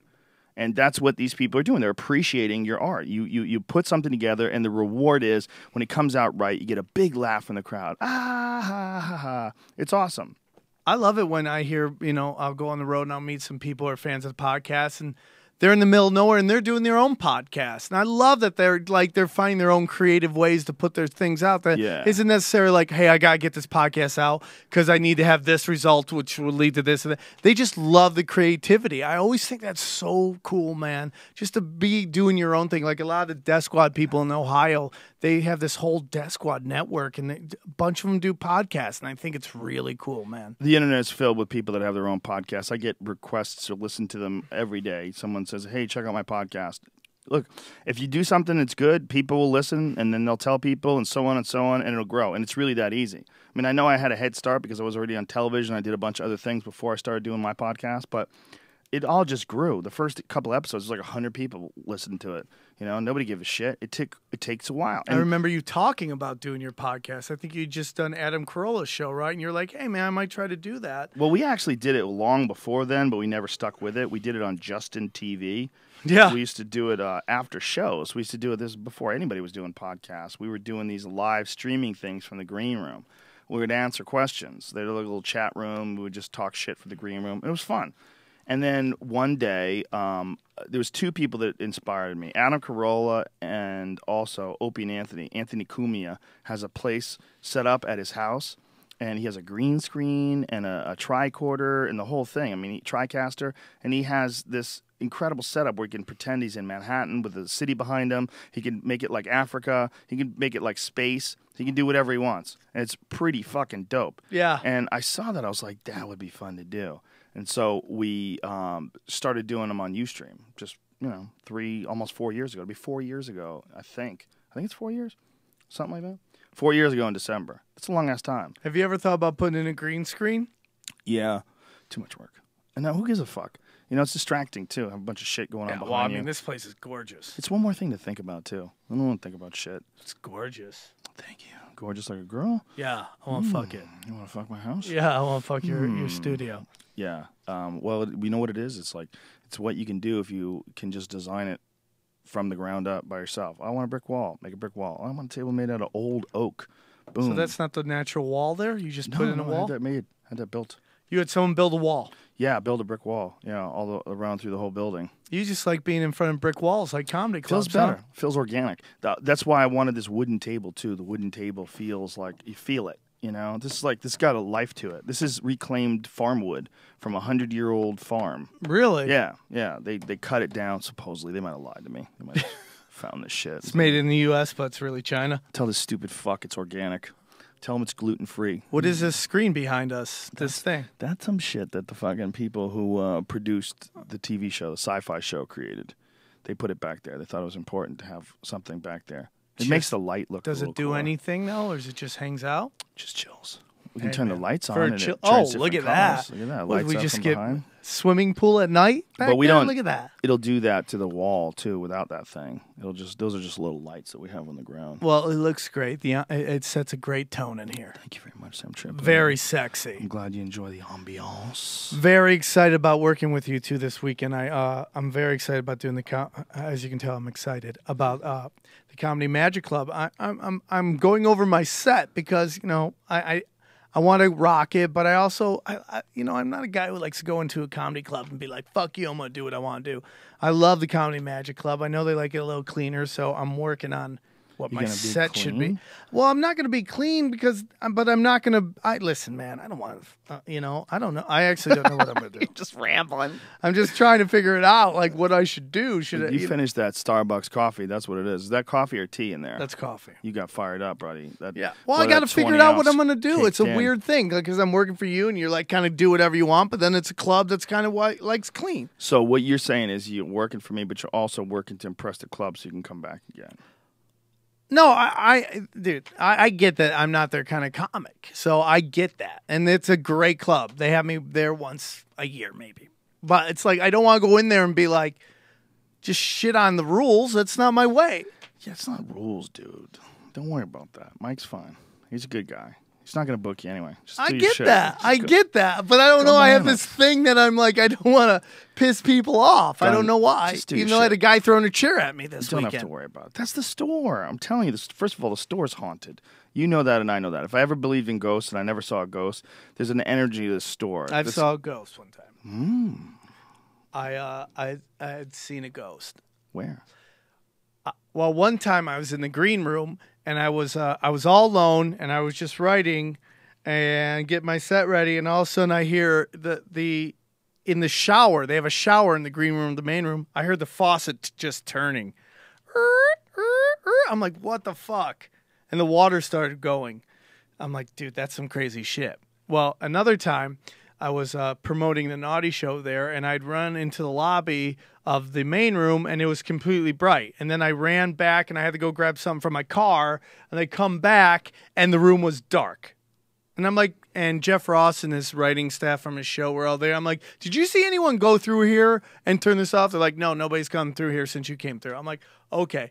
So I start getting a little freaked out. So I walk into the lobby, and it's pitch black, but there's this weird one light, this bright white light going against kind of where Tommy used to stands, which is kind of where the cashier area is of the main room lobby.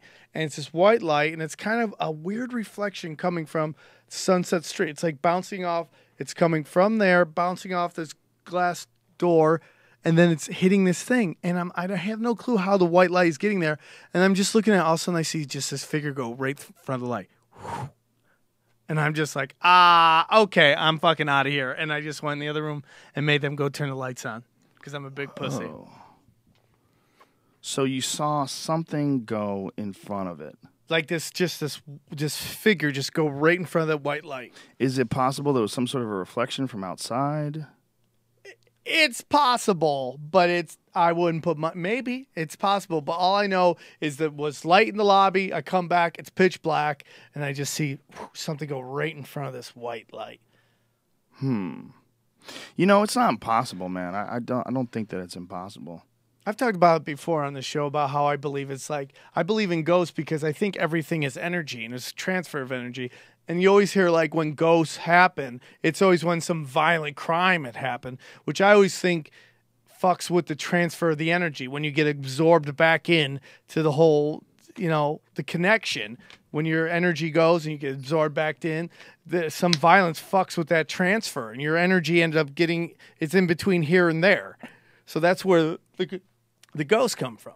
Well, it might be possible. I mean, the idea is proposed by a guy named Rupert Sheldrake. I think he's an evolutionary biologist, but he had this idea that everything has memory, and that that's why people don't want to buy houses that when people died in them. That there's a feeling of those experiences are still stuck in that space.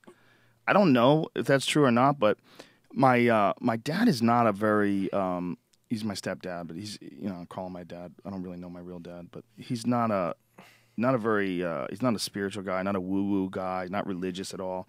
But he went to Gettysburg, and he told me that he had a really bad experience there. He said it just like you could feel the death. He goes, it feels sad. It's just like there's a feeling there.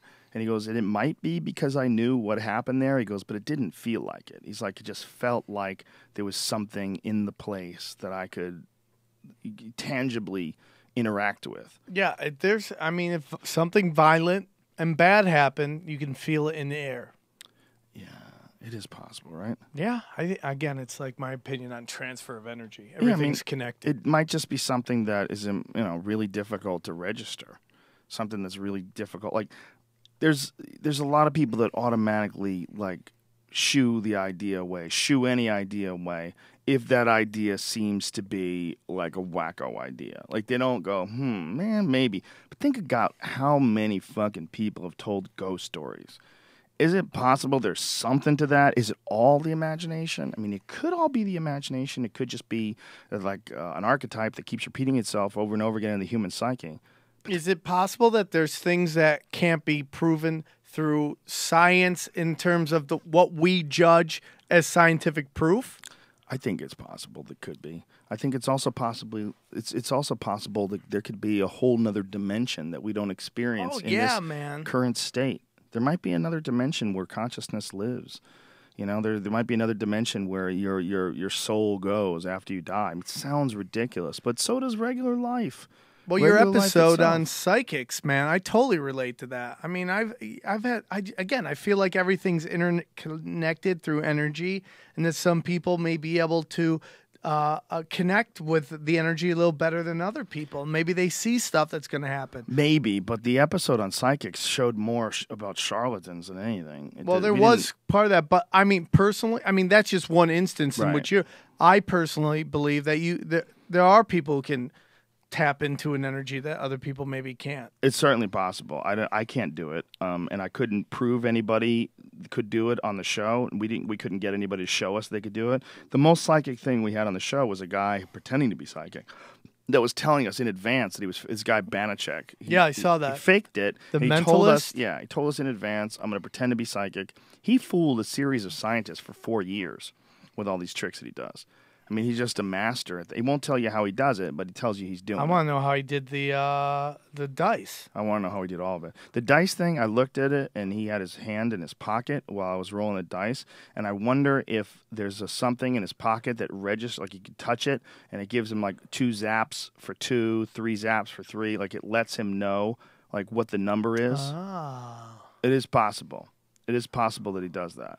That could be a possibility. Well, I don't know. My cousin supposedly can, if you hand him something, he can put it in his hand and he can tell you where it's been and what's happened to it. Does he smell it? No. He's got It's psychic been up smell. your ass. Oh, it smells like shit. Oh, Dice if he was psychic. Dice the psychic.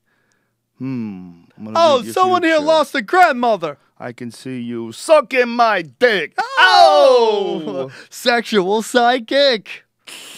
Sexual psychic. I feel you rubbing my balls. How are you, show Dice? Yeah, man, we did a show with him in Vegas. I was doing the Naughty Show at the Hard Rock Casino and in Vinyl, which is this gorgeous club. And, man, that guy packs them in, dude. Oh, yeah.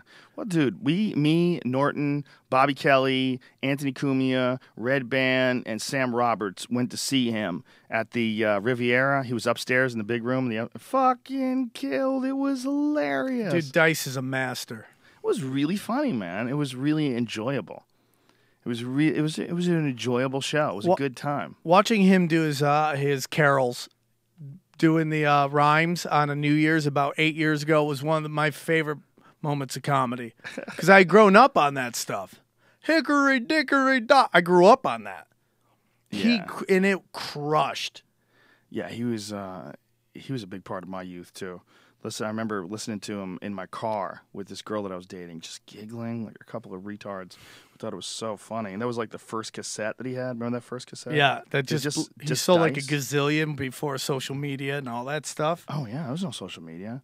Well, he was really unique in that people could repeat his stuff. You know, Dice, like you wanted to hear the same stuff over and over again. Yeah, he's you like know? a rock band. Hickory dickory dock. Like people would just start chanting along with it. Oh my God. Yeah, he was great. People today can't understand. Like, you can't wrap your head around how big he was. He was so fucking big. And there was this massive backlash from the so-called liberal media. Again, people who wanted him to be like everybody else. Yeah. And they couldn't just accept. And they couldn't accept also that this was a character. Like, this was, these are his real thoughts and his homophobia and his, which, you know, he did say a lot of, like, really rude But it was shit a about different gay time. people. So what was this? Homophobia is okay back then? No, well, it was just a different way of dealing with it. You know, I mean, people learn. Oh, you know, it's like when people get mad at the elderly people for saying racist stuff. Yeah, it's not right, but it's a different time.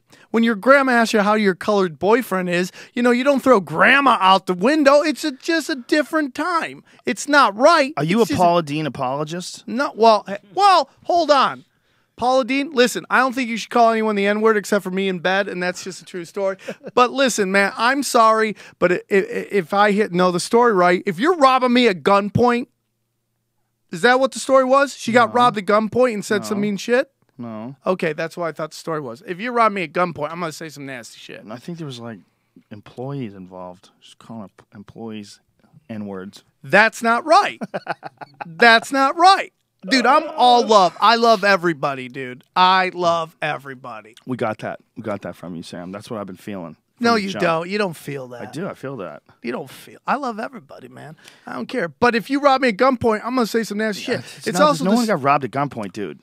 no. That's what happened. No, she didn't get robbed at gunpoint. There's Paula- no gunpoint.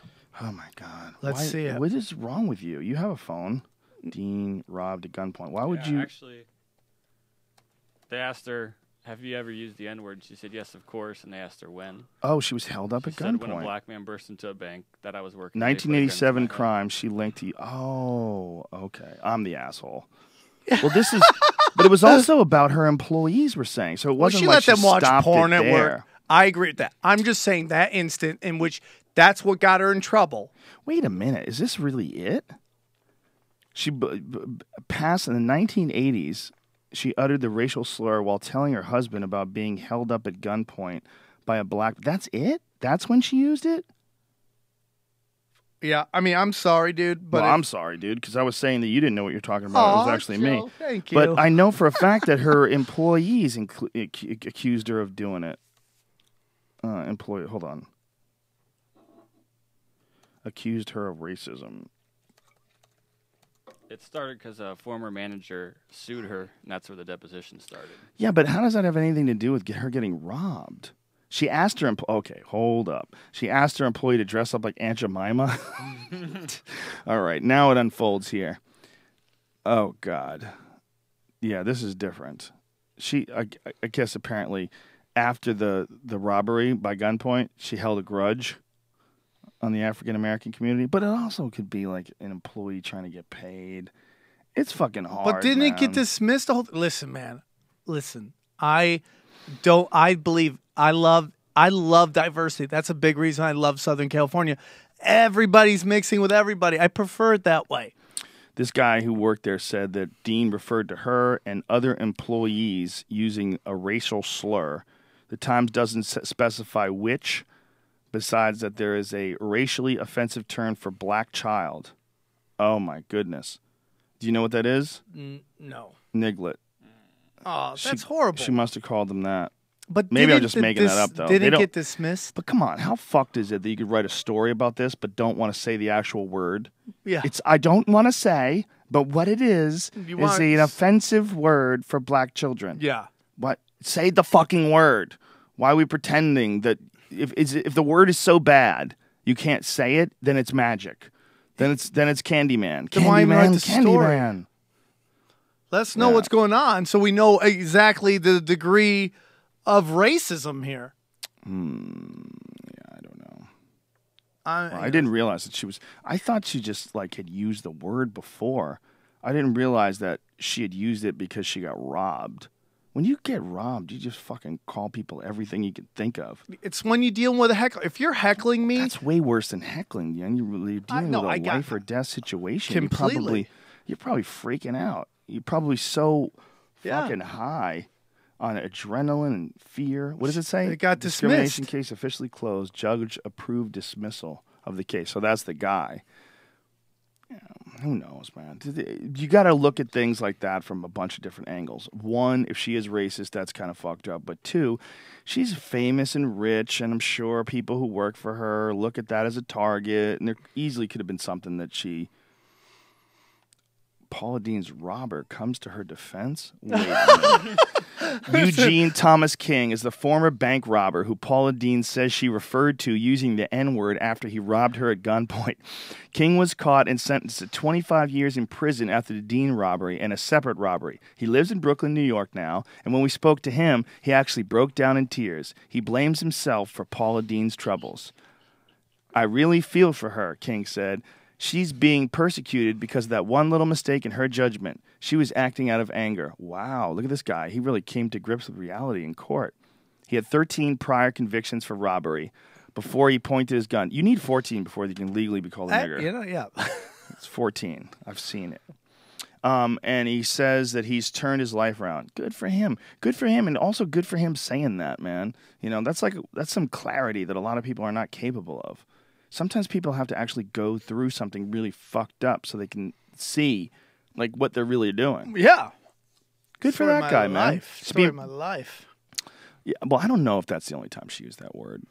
Yeah, I'm with you. I'm just saying that was the instance in which I heard, in which I would tell you that if I'm robbed at gunpoint by someone, I'm going to say some nasty shit. Yeah. It's in the heat of the moment. You know, and even afterwards, 2 hours later, if I'm talking to my girl, I'm going to be like, bah, bah, bah, bah, bah. Yeah, that's weird, though, man. It's weird that she gets persecuted for that if this is in the 1980s.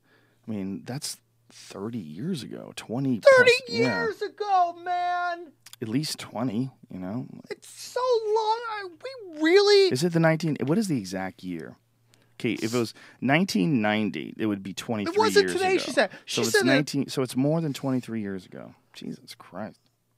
You know, it's like that athletic director at Rutgers who was getting in a lot of trouble for saying stuff that she had said at a previous job decades before that. And, you know, maybe what she says is rough, but, I mean, people change, man. Yeah. People learn, you know, especially myself. I mean, the things I've done in my life and that sometimes how I treated people, it wasn't right, you know, and I've learned and I make amends and I move on. And to be judged by something that happened, like, way long ago is, I think that's a horrible way. It is horrible, and it's taking out the possibility of someone improving as a human being and learning from mistakes, holding you accountable to something you did 20 years ago or even a fucking year ago, man. Let's be honest about that. You're not the person you were a year ago if you're constantly evolving and growing. I mean, you might owe an apology for something you did a year ago, but saying that defines you, and a year is kind of stretching it for a lot of people because a lot of people are the same person they were a year ago. But 6 years ago, 10 years ago, are you the same person? I sure as fuck am not. Completely different. I'm a totally different human being than I was 10 years ago. If you're paying attention and you're working on yourself and you're constantly trying to think and look at the world objectively, you're going to grow. You're going to learn from mistakes. And if you're not making any mistakes, you're not taking any fucking chances. Yeah. It's my whole theory I was talking about on stage about how everyone got mad at the NSA.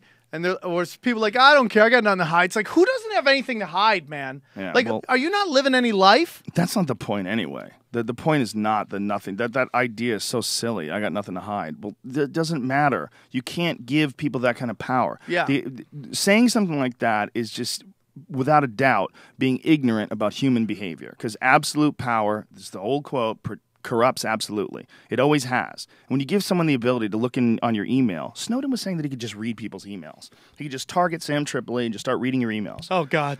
And he didn't even have a high school education. Yeah, that you can't give people that power. You can't give people the power to stalk. You can't give people the power to peer in. That's creeper shit. And you don't have to do anything wrong. I mean, we looked at. I mean, there are through history, we've seen people who are profiled by agencies, Frank Sinatra, Martin Luther King, who weren't necessarily doing anything wrong, but they were being monitored. It's like you don't have to do something wrong to be monitored. Well, that's the J. Edgar Hoover days. And before that, of course, the McCarthyism. But the McCarthy era is a classic example of people being persecuted and people being singled out and people being spied upon and categorized, these dangerous and divisive groups.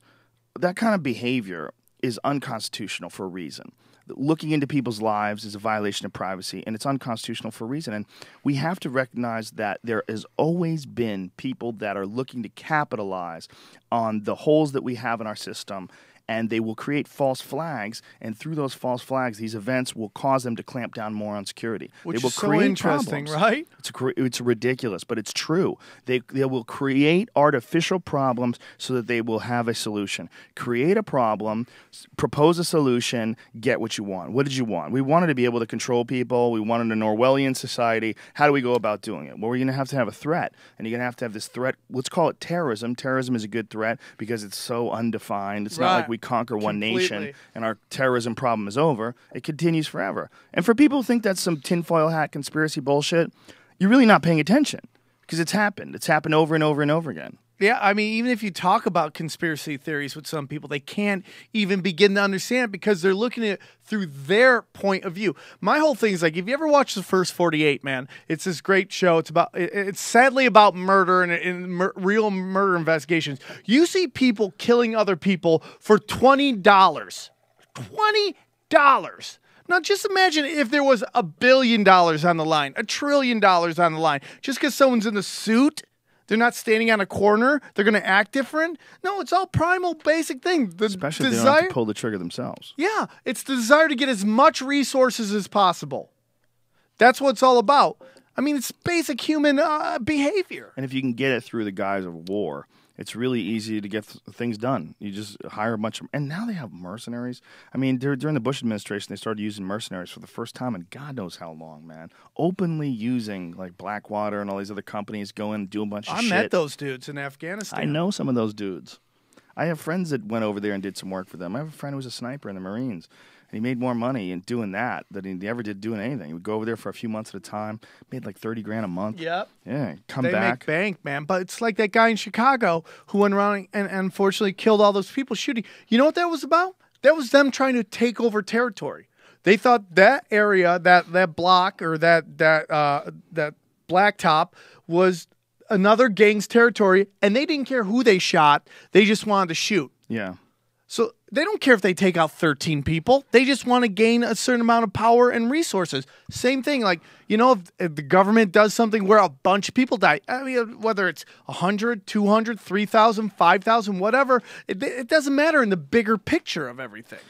Yeah, and they also know that time will continue to roll on, more conflicts will arise, and people forget about it. Constant state of war. Yeah, people forget about so many different things that happened in the past. They forget about different bombs that went off. They're going to forget about this mall in Africa after a while. People are going to forget about the bomb that the Iraqis blew up on the U.S. warship. There's so many different events in the course of a decade of war plus that we've been involved in that they could just tally them all up and push them all aside. As long as there's some new thing in the news to think about, people will keep thinking. Do you feel that this naval yard thing hit as hard as most of the... I feel like it happened and everyone's like, nah. Another one. Yeah, we're getting desensitized, man. Did you see this video? What is this? They released a video of the him. guy? It's not him shooting anyone. Yeah, but it's coming in with all the weapons and stuff. Yeah, it's I don't pretty wanna chilly. see that, dude. Yeah, I don't want to see it either. But it's yeah, this is more we're used to it. The Aurora, Colorado one, we now kind of forgot about it. We're thinking about a new thing now. Where people are going to keep thinking. They're going to keep thinking about new things. Keep sticking things in front of their face, and they forget about something that happened a month ago. Hey, can I ask you? I know in England the law enforcement doesn't carry guns, but I know Canada has very strict gun laws, right? Mm-hmm. Does Canadian police carry? Yes. Yeah, they have guns. I always felt that was a big issue with gun with control England, in this it country. certainly is. Yeah, England, it really is. And there's there's arguments both ways. The problem with guns is like that expression: you can't take pee out of the pool. Once they're out there, they're out there. And in England, they're not out there nearly as much as they are in America. They don't have nearly as many gun violence crimes, but we do. You know, we do. We and people have the right to protect themselves. You know, it's not like you're gonna round up all the guns. They're not gonna let you. This country is not going to let you round up all the guns. Yeah. We got a sticky situation. I think it's more of a mental health situation than it is anything. I completely agree 100%. This guy, the Aurora shooter, the kids that were in the Columbine kids, they're all medicated. They're all fucked up. They're on drugs. Their heads are fucked up. Their heads are fucked up maybe before they were on drugs. Maybe you can't even blame the psychotropic drugs that they're on. But the bottom line is they're all mentally common denominator. ill. That's the common denominator. Mentally ill. It's not guns. There's a lot of sane people with guns that never shoot anybody. If it wasn't guns, they'd find another thing. I just wonder if people will eventually evolve to the point where we stop shooting each other with guns. Stop murdering each other. Is that possible? There's a lot less murder than there was like in the fucking 1200s back during the Mongol days and shit like that. But it's still. Yeah, it's a little more civilized. I always think it has so much to do with people shooting guns, because in the movies what you'll see is somebody will shoot somebody gun and then they'll walk away and then like they'll be able to go shoot somebody else. Like there isn't an instant law enforcement situation that comes and hunts them down. They're like the one movie with Steven Seagal, I think it was Above the Law, where that one guy goes on this crime spree for like a whole day and he's just killing everybody. At no point do you see law enforcement anywhere. You know, he just moves on to the next crime, moves on to the next crime. Like I just feel people feel like they could shoot somebody and just easily get away with it. What? Yeah, well, that was my just tirade. That nobody. What are you talking about? I just feel like, equated Above the Law with a real life situation? I just feel that there's you some made a people. Steven Seagal movie, like an important point. Well, my point, I just use it as an example, meaning that I feel that a lot of people who go off on and they start, like in Chicago, they start shooting people. I think when you watch television or even movies, there's always someone who could shoot somebody and he just walks off and his life goes on. He's never worried about the cops. That happens in a lot of places where the cops aren't there. But that's why I think it happens as much, is that people don't think there's any ramifications for shooting somebody as much as there really is. Do you know what I'm saying? No. Okay, maybe I just went off on this is some weird thing I was living in my head. That's the caffeine talking to you, son. I don't know what you're talking about. People know that if you get caught shooting people, you go to jail. Yeah, but I think people think they're going to get away with it. That's why. Really? Who? I think that's a lot of these people who shoot guns. They think they're going to get away with it. You mean like mass shootings? All of them. I don't think they think they're going to get away with it. I think they're on a suicide run. Well, maybe that guy's on a suicide run, but these people go around, they just walk up and they shoot their drug dealer. They think they're going to get away with it.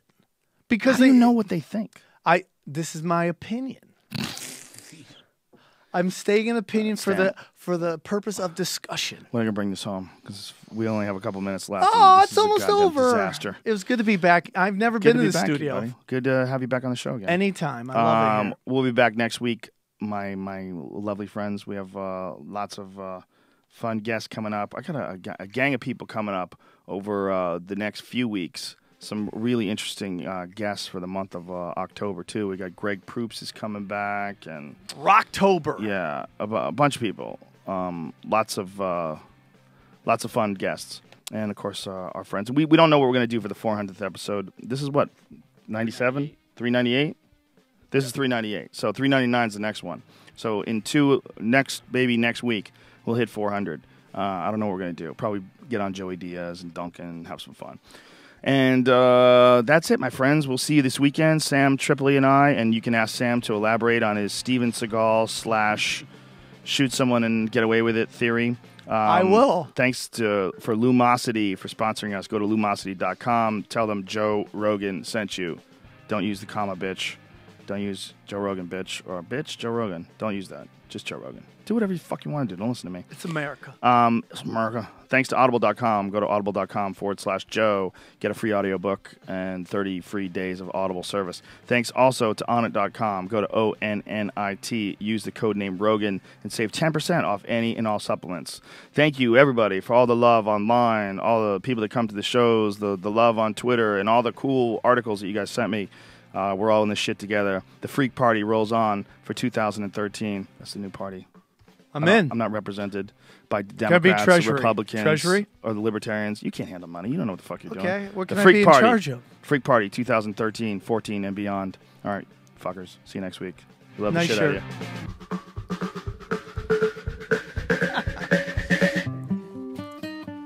you. 3.